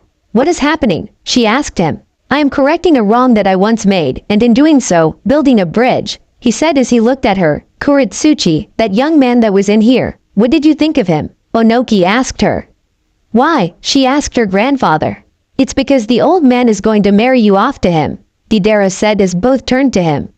I legitimately forgot about you for a second, Onoki told him plainly before his eyes turned cold. So, your group planned to create something that would have ended the world, he said to the bound man. Hey, I did not know that was the plan, Deidara said, trying to defend himself. But Onoki was having none of it, so he snapped his fingers as an Anbu appeared behind Deidara and cut the man's head off. Was that really necessary? Kuretsuchi asked him as the man nodded. Yes, and with his group making something that would have ended the world, I cannot risk his pulling something that could get him free, Onoki said before he turned back to Kuretsuchi, but he was somewhat right.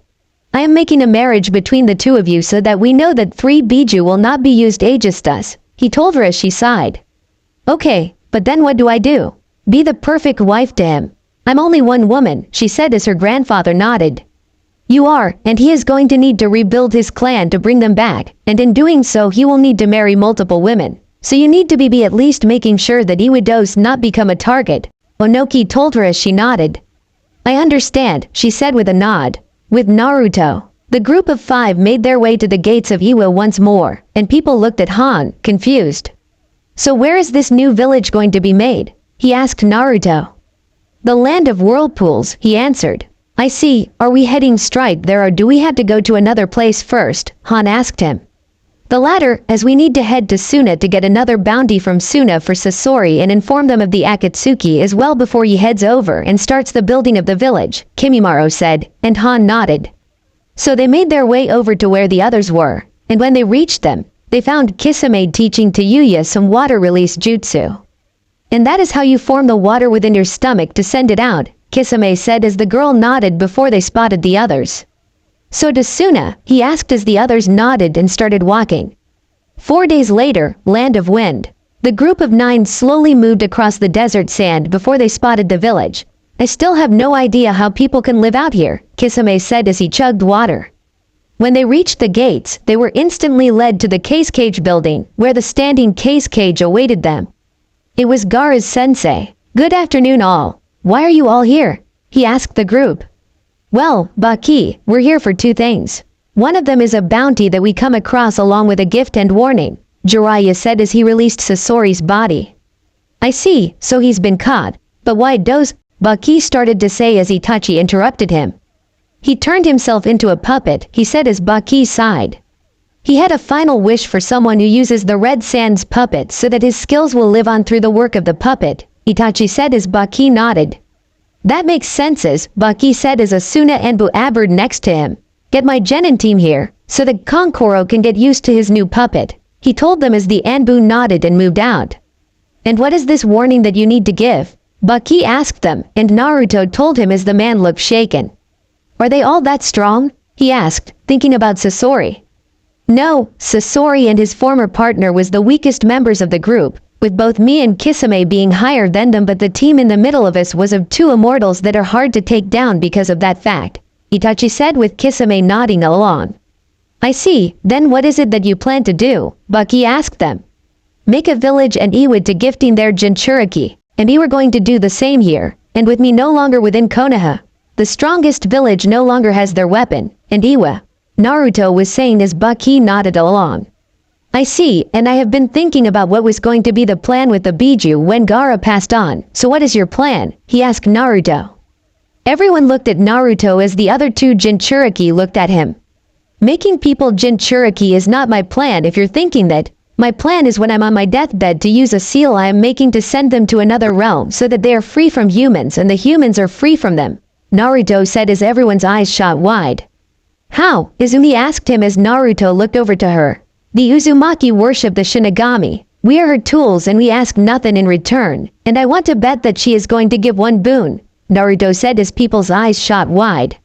I see, no force is more powerful than death, so you will use something that she has wanted for so long to sweeten the deal, Itachi said as Naruto nodded. Yes, I was thinking about it the other day. What is the one soul that is always escaping her grip, the one who slithers and hides away? Naruto said as people's eyes widened even more and smiles formed. Orochimaru's, Yuya said as Naruto nodded. Yes, the Uzumaki clan has the way to summon the Shinigami to seal things away. Why not a way to summon her for a wish? Naruto asked as people smiled while Itachi looked at Naruto with fresh eyes. I see. So while the Shadima wanted peace between the nations when he captured the beasts, Naruto wants none of that. He wants them to stand on their own without the beasts and have them grow on their own, he thought before smiling at the blonde. Then it looks like I'm joining the Azukage, Itachi told himself. Gaara and his siblings then walked in with an old woman who saw the puppet of Sasori. I see, so Sasori turned his body into a puppet. The woman sighed as she looked down at the body. He wanted his body to be used by someone who is using the Red Sands puppets, Naruto said as Kankuro looked shocked before he picked up Sasori's body. But that is not only why you have been called, Baki said as his 3 students turned to him. The 3 of you will be joining the village that they are making and I am thinking about he was saying, but Tamari held up her hand. A political mirage between me and Naruto, Tamari asked as Baki nodded. Yes, and so that we can form a good relationship with them as well as we have cut Konoha off with how they are acting, Bucky said as the three nodded. We'll need a day to get our things together, Gaara said as Bucky nodded at him. He then allowed them to go, and as they walked out, he left the elderly woman with Bucky to talk. The next day, everyone was gathered, ready to head to their new home before Naruto heard something within his head. Brat, the Rinnegan allows you to summon animals that are not part of contracts, and they are part of your soul, the fox told Naruto, who looked amazed. How? He asked the beast. Focus on your Rinnegan, and then you will find one of 7 main abilities of your eyes. They're called paths. You are going to be calling on Animal Path or Chikushodo. With it, you can call on the animals of your soul, and they will be from large to small, but you will have complete control of them along with the ability to summon your allies to you as well, the Kyuubi told Naruto, who nodded.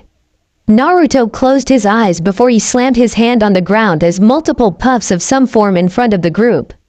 They all looked on, and when the smoke cleared, they found something that shocked them. Eagles with dark brown feathers the size of a medium summon stood there looking at them with Rinnegan's eyes. Where the hell did that come from? Jiraiya asked a student. The fox told me, was all Naruto said as they looked at the 5 eagles, with everyone looking back at the eagles. So everyone picks an eagle, and I'll have Jiraiya-sensei lead us, he told everyone as the 3 siblings got onto one, with the 2 Uchiha and Kisame getting on another. In contrast, Kimimaro and Tayuya got on one.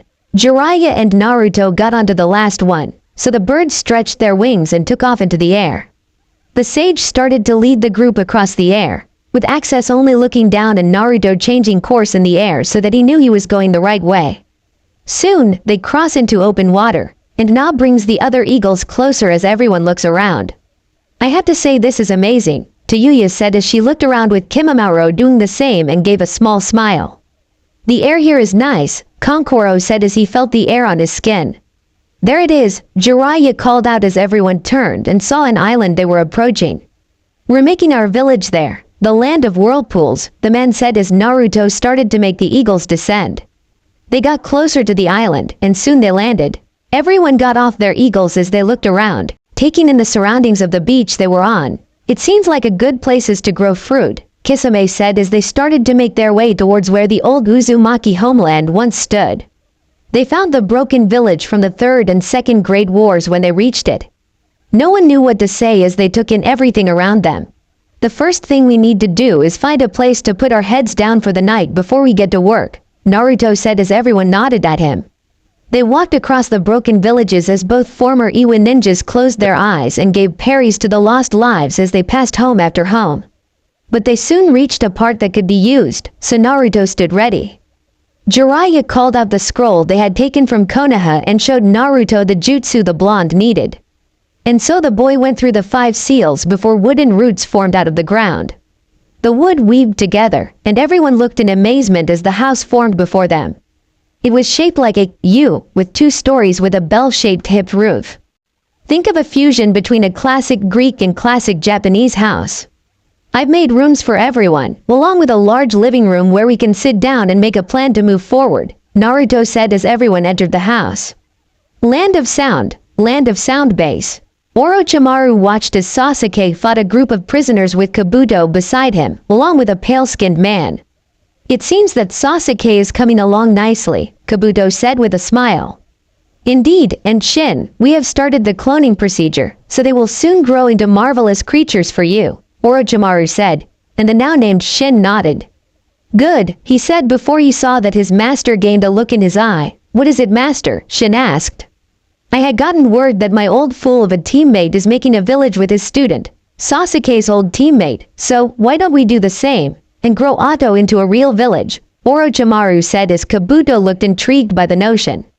And are we going to make the village here in the Land of Sound? He asked, and Orochimaru nodded. Yes, and so we have the funds we need, but first, poor Sasuke needs to be trained, he said as Kabuto nodded. Orochimaru-sama, a voice called out as he turned to see one of his spies within Suna arrives. Yes, he asked the man as the spy walked closer. Naruto Uzumaki has recruited the Ichibi, Yanbi, and the Gobi Jinchuriki into his ranks along with the Ichibi's siblings, Itachi Uchiha, Kisame Hoshigaki, and an unknown female Uchiha, the spy said as Orochimaru dismissed him. So he has both Kimimaro and Tayuya as well, from what another spy said, Kabuto said, but Orochimaru waved his off.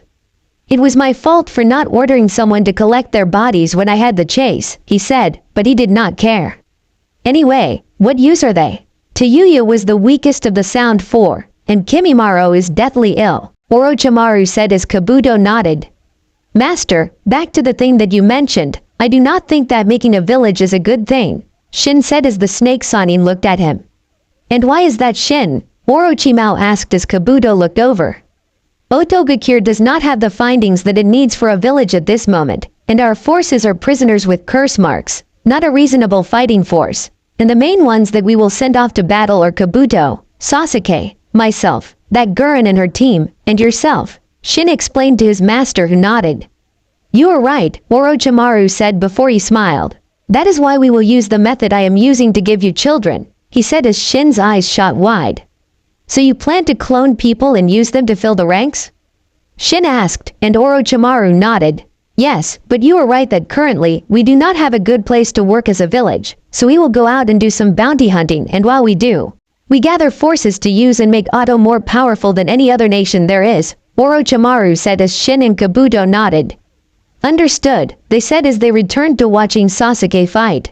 Kabuto, get in touch with Amachi and tell him that I would like to speak with him here at our main base, Orochimaru said as Kabuto walked off. Shin, I have your first mission for you. You are going to break someone out of the prison within the Land of Fire, Orochimaru said as Shin looked at his master, confused. Who? He asked. Mizuki, as he played his part perfectly, so why not reward him, Orochimaru said as Shin nodded and prepared to move out.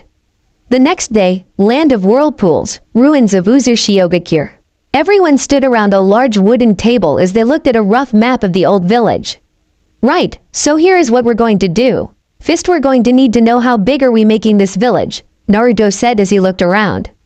I say we will need something that will hold compounds for the clans, ordinary buildings for the civilians, other places of work, along with other buildings that ninja need to use along with the main building that Naruto is going to use as our leader, Itachi said as Naruto nodded at him.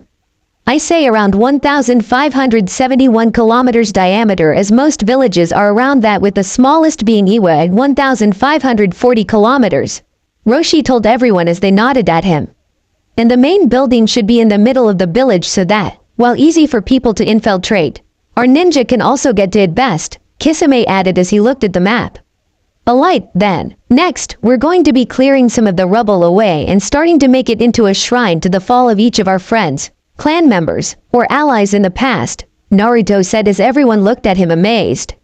We do this so that we can make better world and so that I can have a place to pray, the demigod told them as they nodded at him. I'll have a look around the edge and see how the earth is and to see if it needs work to make it into farmland, Izumi said as she walked off. We're going to need our own force like Anbu, Naruto said as the others nodded. And they have to be given a name, Jiraiya said as the others nodded.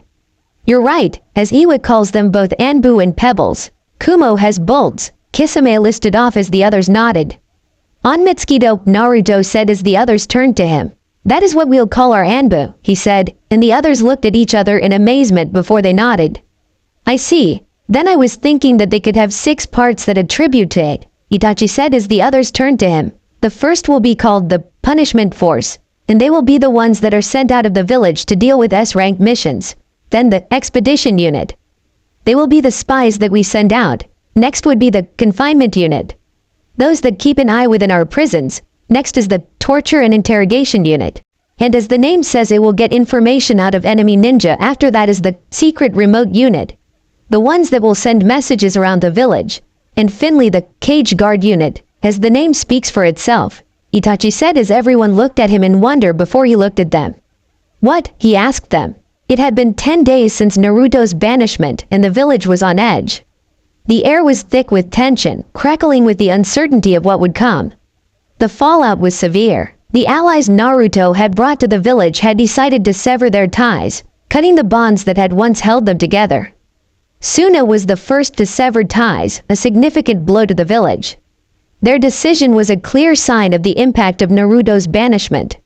They felt deeply betrayed, questioning why they should aid a village that banished the one who had saved them from their Jinchuriki's rampage. Hoshigakure was the next one to stop cutting ties with Konoha. As for the hero that returned them, their meteor was kicked out, so why aid a village like that? The Land of Snow was next. The daimyo said that the boy who saved her was gone, so she would drop her support of Konoha. The king of the Land of the Moon stopped sending aid, and they believed that Konoha had lost the right to it. Then, it was a massive hit when the Land of Waves said they would no longer be aiding Konoha as they would want to work with a village that helps heroes, not villains. The crops from the Land of Vegetables had been stopped as the daimyo wanted nothing to do with Konoha anymore, for the ninja had helped them. The families from the Land of Tea cut their funding as they had no reason to send it. And then another massive hit came in the form of the Land of Fire daimyo. He was livid about what they had done, and when he found out what the former civilian council had done, he told Tsunade that they would be publicly executed, and she had an objection to it. They were executed 2 days ago, but people were having a feeling that something else was going to go wrong. While in her office, Tsunade did not care, as she filled out paperwork while waiting for the right moment. Shizune popped her head in. "Tsunade-sama, Sakura Haruno is here for her training," she said as Godem nodded, and the pink-haired girl walked in. But when Tsunade saw her face, she could not help but ask, "What's the matter?" Sakura looked at her teacher before she moved to the couch. Before all this happened, everything was going great, but now that Sasuke left, everything seemed to be falling apart, she said, but Tsunade shook her head. "It is not him who is responsible for this," Tsunade said as Sakura looked up. "This is happening because of the old council banishing Naruto, and you know that, but you were blind to it," she said as Sakura looked back down. When Sakura said nothing, Tsunade looked at the pink-haired girl. "Do you know why I took you on as my apprentice?" she asked Sakura, who shook her head. "It was because Naruto had spoken on your behalf and said that you would make an excellent medical ninja, and with some tests, I agreed," Tsunade told her as Sakura looked shocked before sighing. She then looked out the window towards the gates. "This is all because of them banishing Naruto, isn't it?"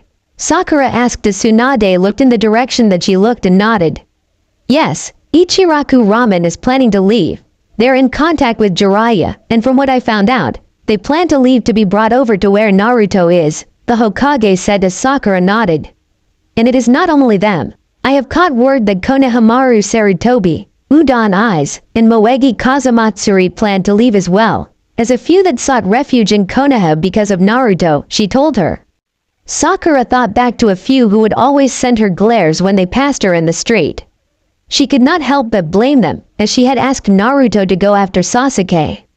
And they have all the reason to. The elders have tried to gain power and use it to sway the influence when Minato died, and now that is why they are getting executed today by the Anbu. Tsunade continued as she looked out at the village. But all she saw was darkness. "Let's start our lesson," Tsunade said as she left the office with Sakura following her. As she walked, she reviewed everything her former team had done and started to realize something. Naruto was always the one to save the day, while Sasuke would be the one to make the trouble get worse. "Why did I never see that before?" Sakura asked herself as she walked. "Because you did not want to see it and only wanted to see Sasuke. Even when we joined Team 7, you wanted to be with Sasuke and do everything with him," her inner self told her. Sakura's mind returned to the time after Naruto beat Gaara, and she stumbled along his training and found him. He stood in front of a lake with 2 toads on his shoulders, one red and the other yellow. The red toad sent out a fountain of oil before the yellow toad released a cyclone from its mouth. Then Naruto used Kaden Gokakyu no Jutsu before the 3 jutsu mixed into a massive cyclone of flames before the 3 stopped. And that is when Sakura remembered seeing something she didn't think she had ever seen. A genuine smile on his face. But then she tried to remember if she had ever seen that smile on Sasuke's face. But no memory had come to her mind. All it was that she saw darkness, all the power Sasuke craved, and his desire to get it. And if she was being honest with herself, she knew Sasuke would give in to the cursed seal. And then her mind drifted back to Naruto, with his blue eyes, which made her think of the beautiful sea they had traveled across so many times. How his smile was so infectious that it was what he smiled. It would always make her smile.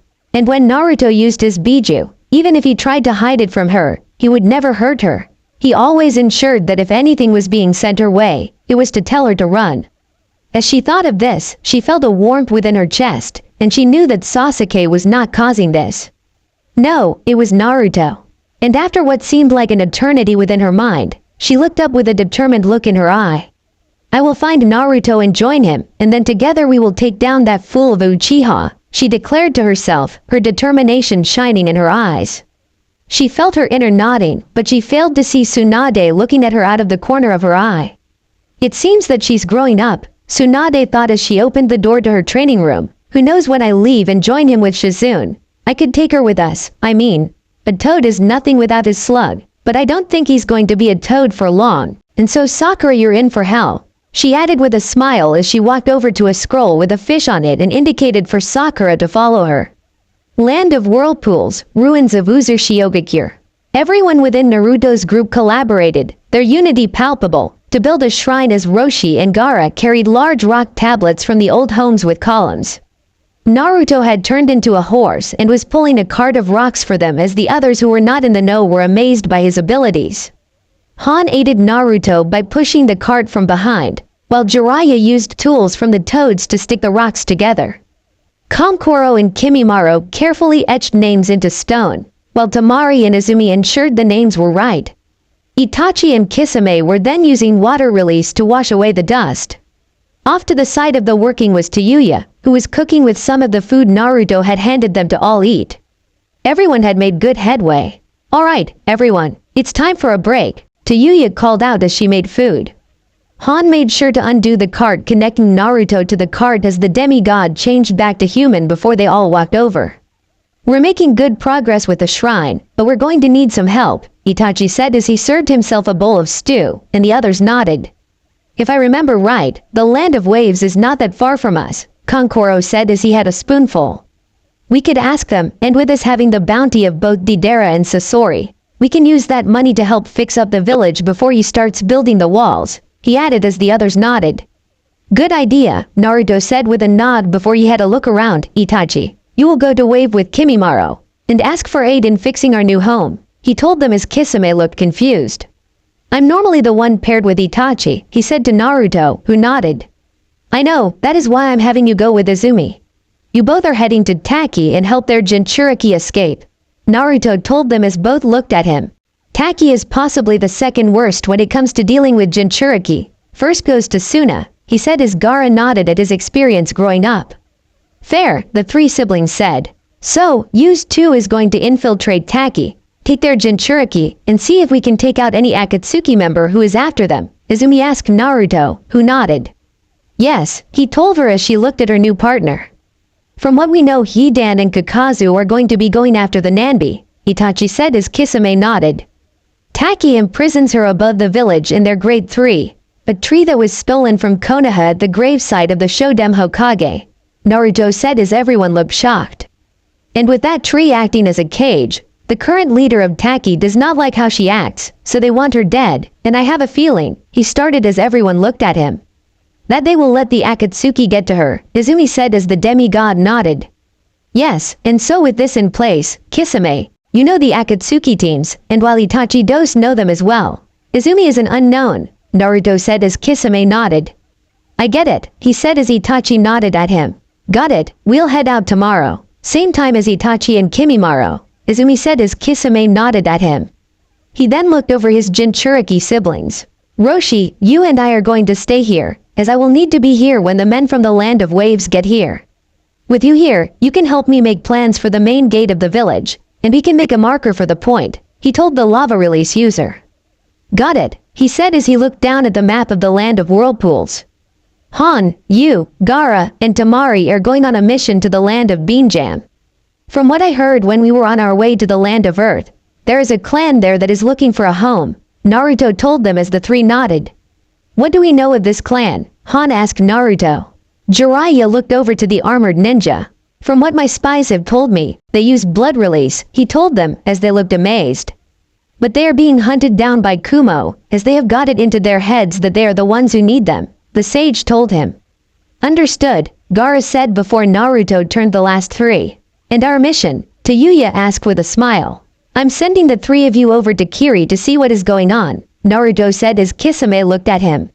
And there is a reason why I'm not sending you, Kisame, or you, Kimimaro. He told them as they looked at each other before looking back at him. Why? Kisame asked him. Kiri will want your heads as you both are formerly from the land of water. And another thing.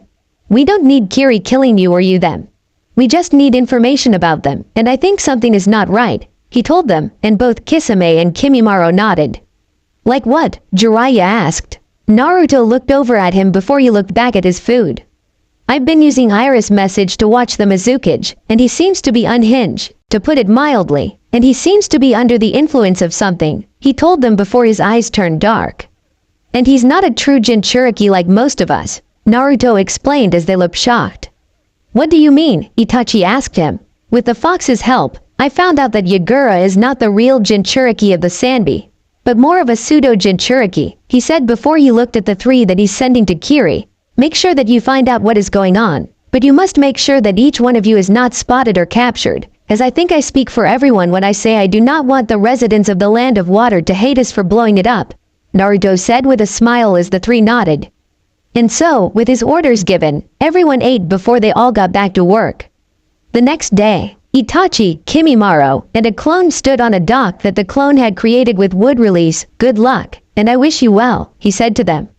Thank you, they said as Itachi walked over to the edge of the dock, biting his finger before going through 5 seals and slamming his hand down. Kuchiyose no Jutsu, he called out as a large puff of smoke formed and 2 wings formed. Once the smoke was blown away, it showed a large crow waiting for them. Itachi, why have you called me here? The crow asked Itachi as Kimimaro walked over. Can you take the 2 of us over to the land of waves? He asked his summon, who nodded at him. The 2 climbed onto the back of the crow. Once the both of them were settled on the back of the crow, it stretched its wings before taking off into the air. Itachi guided the crow before looking back at Kimimaro. Are you alright? He asked the teen.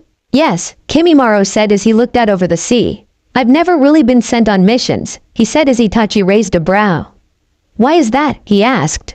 Orochimaru did not want me to die out in the field where he could not use my Kekkei Genkai, Kimimaro said as Itachi listened.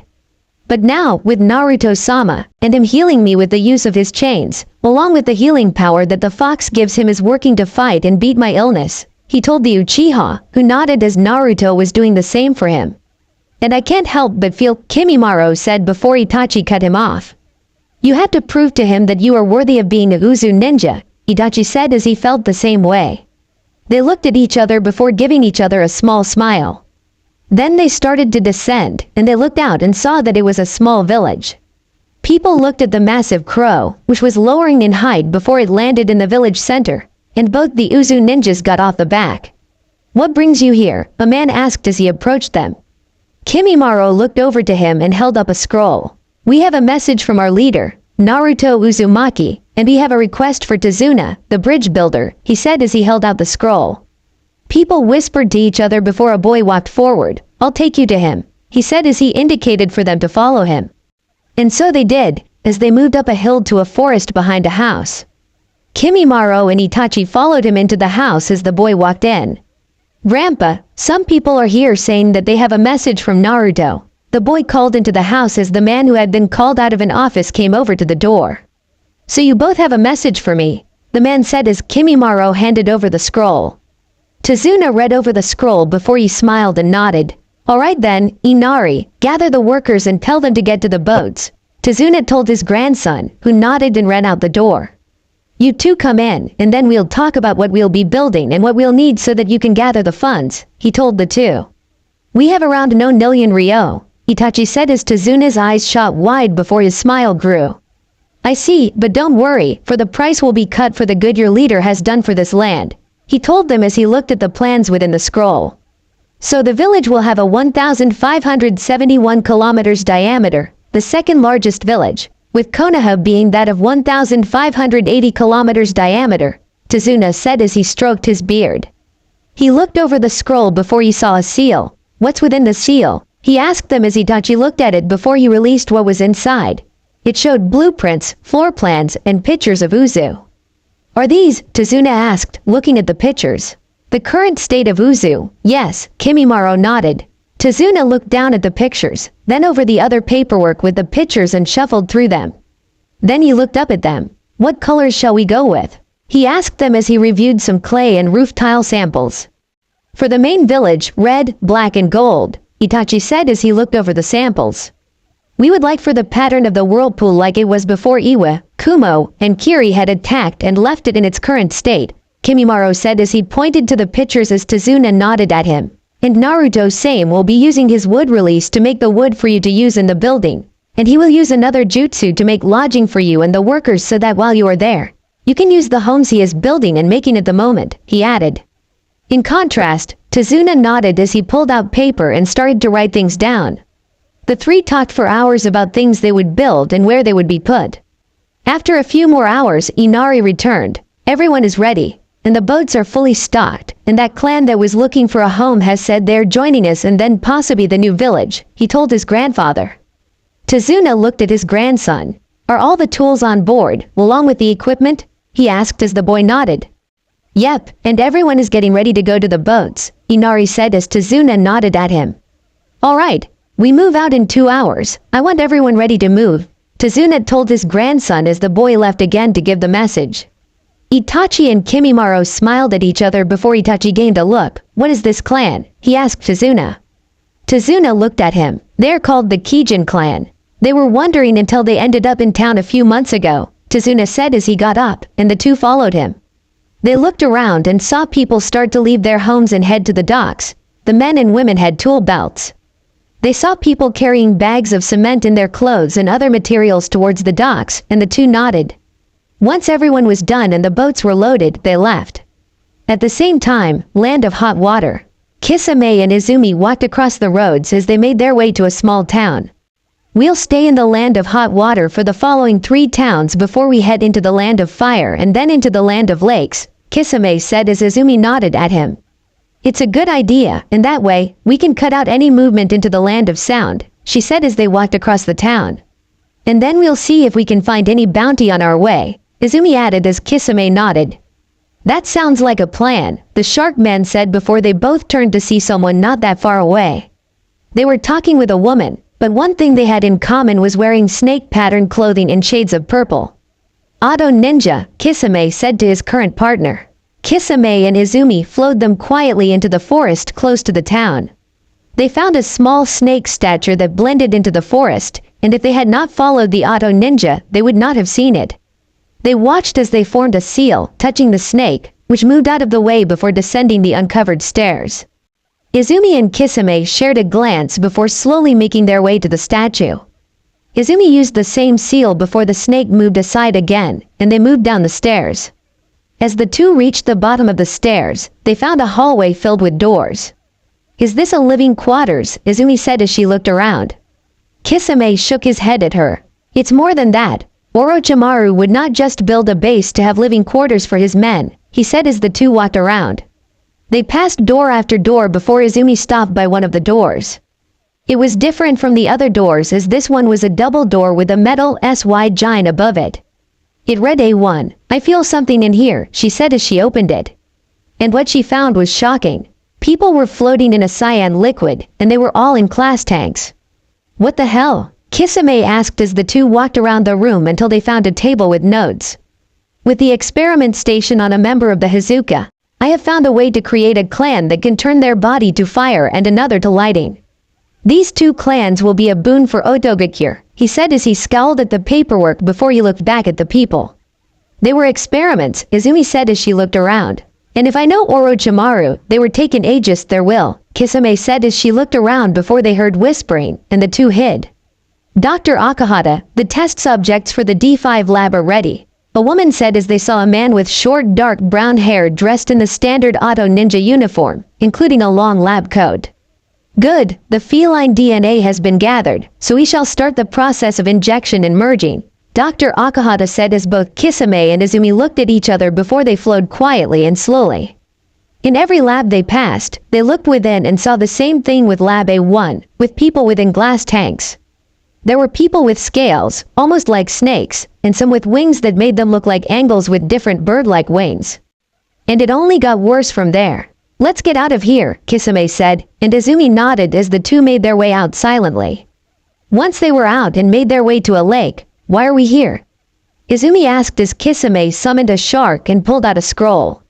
I'm sending a message to Naruto and telling him what we have found, and I'm going to ask for both Itachi and Kimimaro to aid us, and when we free them down there, we can then head to Taki and continue our mission, Kisame said as he finished putting a seal on the scroll and then summoned a Mai's Bunchin and sealed it within the scroll and handed it over to the shark. Swim fast, he told the shark, who nodded at him and dived deep into the lake before it disappeared. Izumi looked shocked at that before looking over to Kisame. The Shark Summon clan can reaper wherever there is water, and with everyone going to be at the dock waiting, she will give the message, Kisame told her as Izumi nodded. The two made their way into town and waited for the reinforcements. Land of Whirlpools, docks. Naruto and Roshi stood at the docks as they watched 3 ships start to make their way over. I'm glad that we have a seal to stop the whirlpools, Roshi said as he looked at the calm sea. Yep, Naruto said with a nod. Hey, kid, a voice called to Naruto as he looked down and saw a shark looking at him. I have a message from Kisame, she said as she showed Naruto a scroll. Thank you, he said, taking the scroll off her as the shark returned to the summoning realm. Naruto undid the scroll and placed it on the ground to release the clone. Hey boss, we've got a situation within the land of hot water, the clone said as they released the information to Naruto, who looked at the oncoming boats. I see when we get the builders ready, and I'll send over Itachi, Kimimaro, and Roshi to back you up, Naruto told the clone, who nodded. And while you wait, make a note of every auto ninja around the area so that we do not get blindsided by anything, he ordered as the clone nodded and dispelled, sending the orders back to the original. Are you that it's a good idea to send me? Roshi asked the blonde. Naruto looked at the oncoming boats that were full of workers. Yes, I have this feeling that Orochimaru is up to something more than creating Kekkei Genkai, but I do not know what it is, and so I need my best to find out what it is, Naruto said as he turned to the Yonbi Jinchuriki, and with the 5 of you there, we have more eyes on the situation while we can save them, and maybe help them with what has happened to them, he said as the man nodded. I'll go get ready for a fight. You tell Itachi and Kimimaro what's going on, Roshi said as he walked over to the house. Naruto looked out at the boats again, making the docks bigger as they got closer. Itachi walked off first, get some builders along with a new clan for Uzu, he said as he pointed to a group of people with horns on their heads as they descended from the boat. Good, Naruto said with a nod before he looked at the teen, and while I would like to be smiling at this moment, you and Kimimaro have a mission with Roshi to aid Kisame and Izumi. Naruto told him before he told him everything that the clone told him. I see. May I take some of the Kijin clan to see how they are in a fight and see if they can be given a rank? Itachi asked. Naruto nodded with a smile. Yes, take 3 with you so that you can cover more ground, he said as the Kijin clan walked off the boat. A man with long red hair walked up to Naruto, and the demigod noted that he had 2 black horns on his head. He wore black clothing with a thick woolen collar covered by dark red armor. With him was a woman with long flowing pink hair and 1 white horn dressed in a kimono, and with her was a girl and boy who looked in their teens up behind him. Hello, my name is Abaki, and I am the leader of the Kijin clan. I thank you for allowing our people a home within your new village, Abaki said with a bow, and his clan bowed as well. Think nothing of it, Naruto said as the man rose from the bow. And I have a mission for 3 members of your clan if you like, he said as Abaki nodded. Yes, Zenki, Naka, Goki, you 3 have a mission, Abaki called out as 3 people walked over. The first was a woman with short blue hair, dark green eyes, and 2 long black horns. She wore a gray furred light blue tunic, dark blue pants, and ninja armored sandals. Then, there was a blonde man with 1 white horn and stormy blue eyes. He was short and wore black pants and black boots. The last was a man with a mohawk of red hair, stubby black horns, and dark green eyes. He wore a gray furred dark red tunic, dark blue pants, and ninja armored sandals. What is the mission, sir? The woman asked. Zenki, you, your brother, and Naka are going to join a few people on a mission, Abaki said to her as Zenki nodded. Roshi walked back over as Itachi filled Kimimaro in on what was going on as they grouped up. I'll summon a few eagles for you to get over to the land of hot water. They're faster than your crows, Itachi. When they reach the land, seal them with a few scrolls so that you can use them for the return trip, he told them as they nodded at him. Yes, sir, the 6 said as Naruto summoned his 5 eagles. The people climbed onto them before they took off. Naruto then turned to Tazuna. We have already marked points where the Azukage building will be located along with one of the points where one of the gates will be located, Naruto said as he started leading people into the ruins. With Gaara's group, Land of Fire, no Koribi village. The group of 3 moved across the small village. They took in the sights, and Temari started to write things down. What notes are you making? Han asked her as they found a hotel. Places that we can open back in Uzu, like a fish market, Temari said as she pointed her pencil to a group of men selling fish. I see, and with us on an island, we can fish directly from the sea and get fresh fish, Gaara said as he checked them into 2 rooms, one for the boys and another for Temari. Indeed, and with our mission right now, make sure that we talk with this clan to start with, Han said before he stopped along with Gaara as they both looked over their shoulders at a person walking down the road. What is it? Temari asked the 2. Something close to our Biju, and it's within that young woman, Han said as he pointed to the girl no older than Gaara walking down the road. She had long reddish-brown hair held up by a blue headband, thick eyebrows, blue eyes, and a mole under her left eye. She wore a cyan blue GI with a cream-colored vest over it and blue-covered and dark arm and leg bands. Shikaku said that it's not real, Gaara said, looking at the girl and holding his head. And he is angry at that beast for some reason, he said as Han nodded. Gobi is the same as she is saying that it was an experiment that someone had done won the statue and mixed chakra from 3 of the Biju together to make it, Han said as he looked at her. What 3? Temari asked. 9, 7, and 1, Han said as they watched her walk before Temari followed her. Han and Gaara looked at each other before following her. Hey, Temari called out as the girl stopped and turned around to see Temari walk over to her. Yes, she asked the older girl. Can I ask you something? She asked back as Gaara and Han walked up. And that is, the younger girl asked. Do you want to join a village that is being created at this point? Temari asked as the girl raised a brow. Why? So you can have a Biju within your village. The girl asked them, but Gaara and Han shook their heads. No, we already have 4 within our village at the moment, Han said as she looked shocked. And I wanted to ask you if you wanted to join us, Temari asked as the girl looked at her with a raised brow before turning to Han and Gaara. And if I join, what do I get out of it?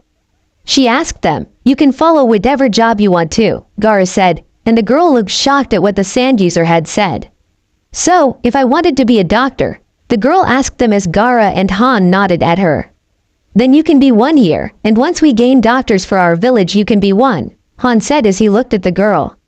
Han, are you sure that this is a good idea? The Ribi is not a beast that can be controlled, the Gobi told her host as the girl looked at Temari.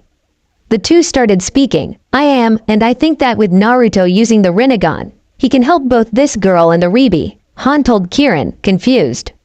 What do you mean? She asked. The Ribi is without a name, and they are without the orientation that you and your siblings have, Han said to his beast, which he could feel was nodding along. But with the Rinnegan, Naruto could use it to fix the Ribi, give it a name, and help this girl be who she is meant to be, he told her, as the Gobi was silent for a while before they nodded. Alright, let's see where this goes, shall we? She told him as she sent Shukaku everything that was going on and that they would not be attacking the girl. Now, the group of 4 returned to the hotel as they changed the rooms for Temari to have a 2-bedroom for her and the new girl, Amaru.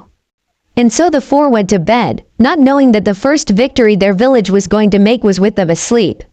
Land of Hot Water. Izumi and Kisame met up with Itachi's group, and they sealed the eagles within scrolls for them to use when they returned to the village.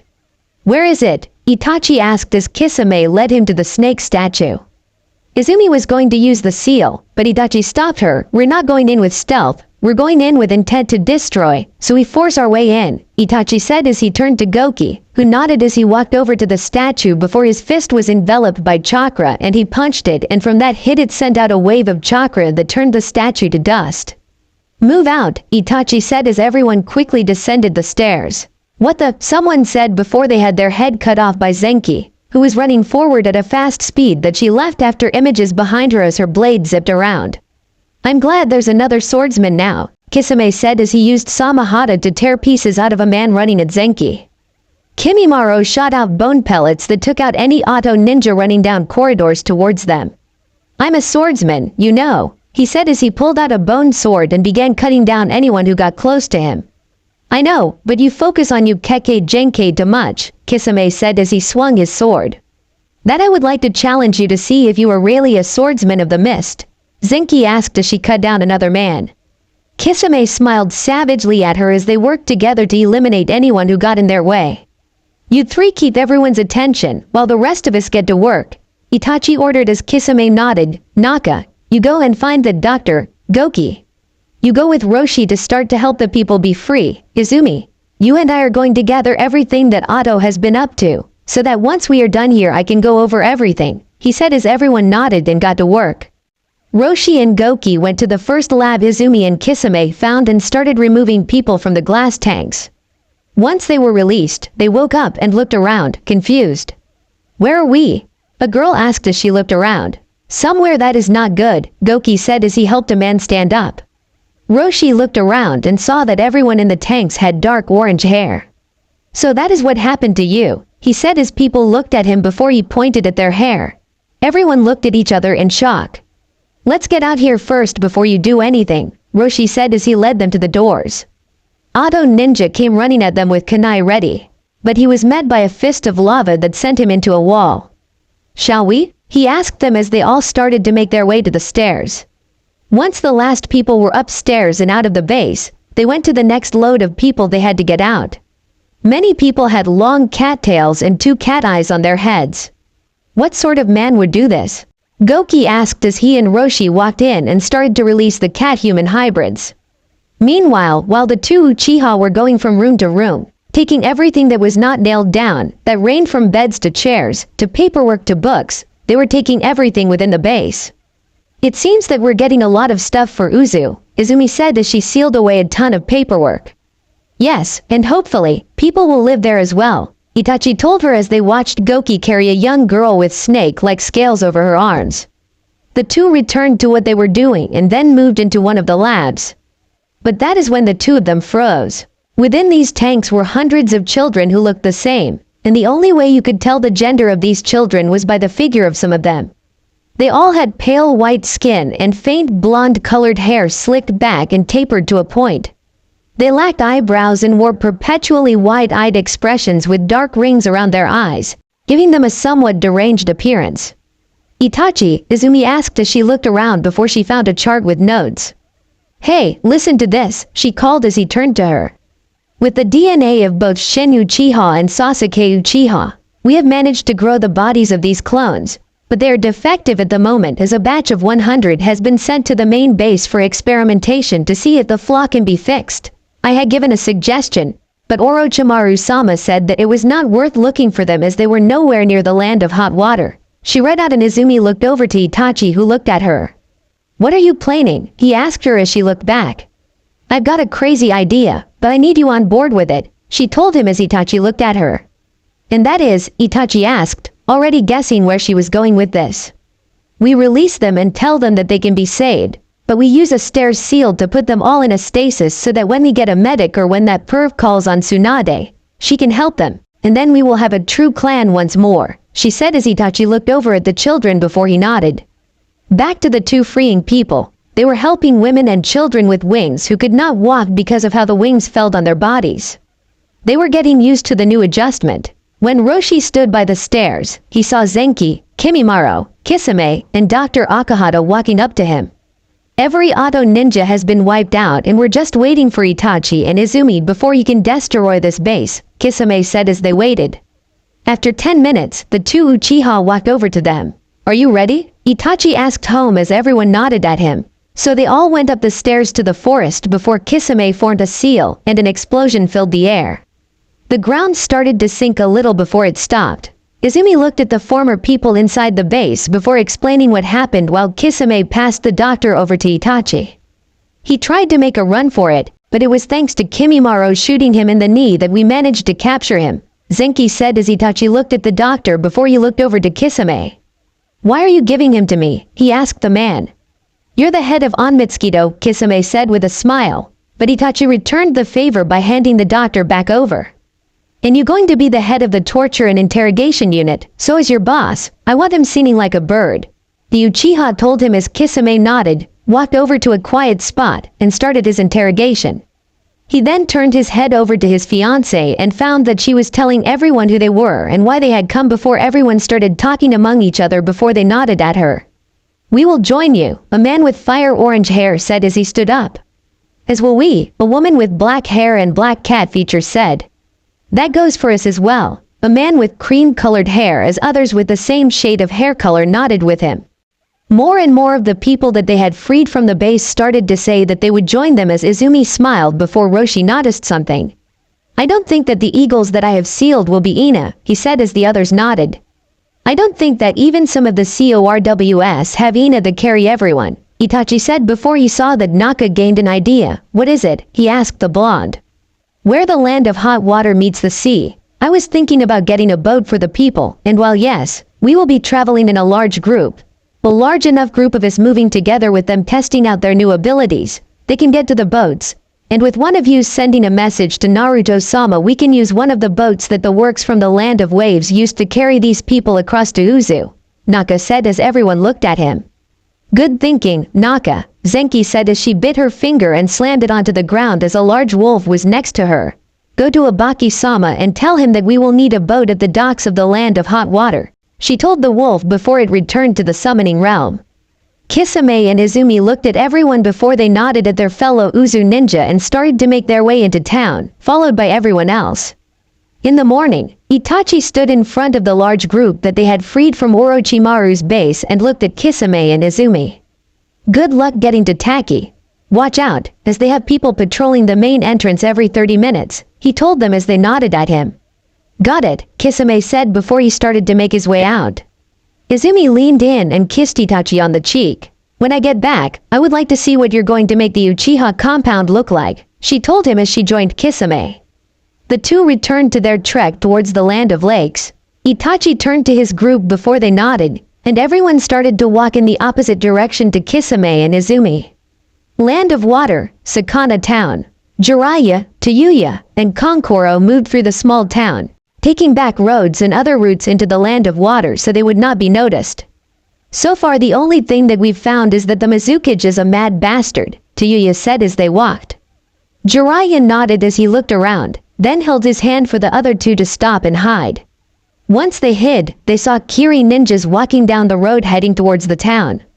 "I heard that there was a Kekkei Genkai user within Sakana, a surviving member of the Yuki clan," one of the Kiri ninjas said as they passed by.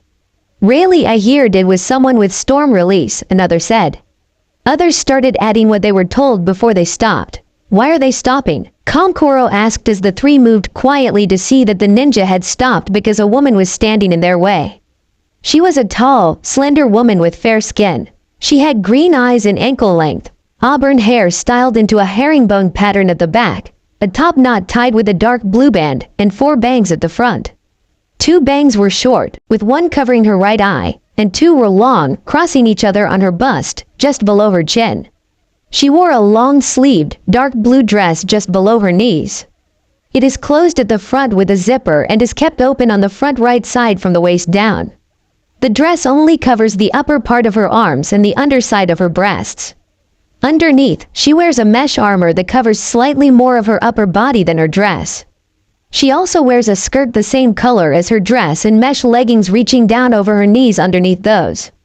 Around her waist, she wears a belt with a pouch attached to the back on the left, high-heeled sandals, shin guards reaching up over her knees, dark blue nail polish on her fingers and toes, and is usually shown with purple lipstick. "Mei Terumi," the Kiri ninja said as they started to reach for their weapons, but Mei dispatched them all without effort. "Now that was skill," Jiraiya said as he and his small team walked out. Mei turned to him and smiled. "Jiraiya of the Sanin, are you here to aid us?" Mei asked him. "That's all for my now. If you enjoy, then please like, share and do comments."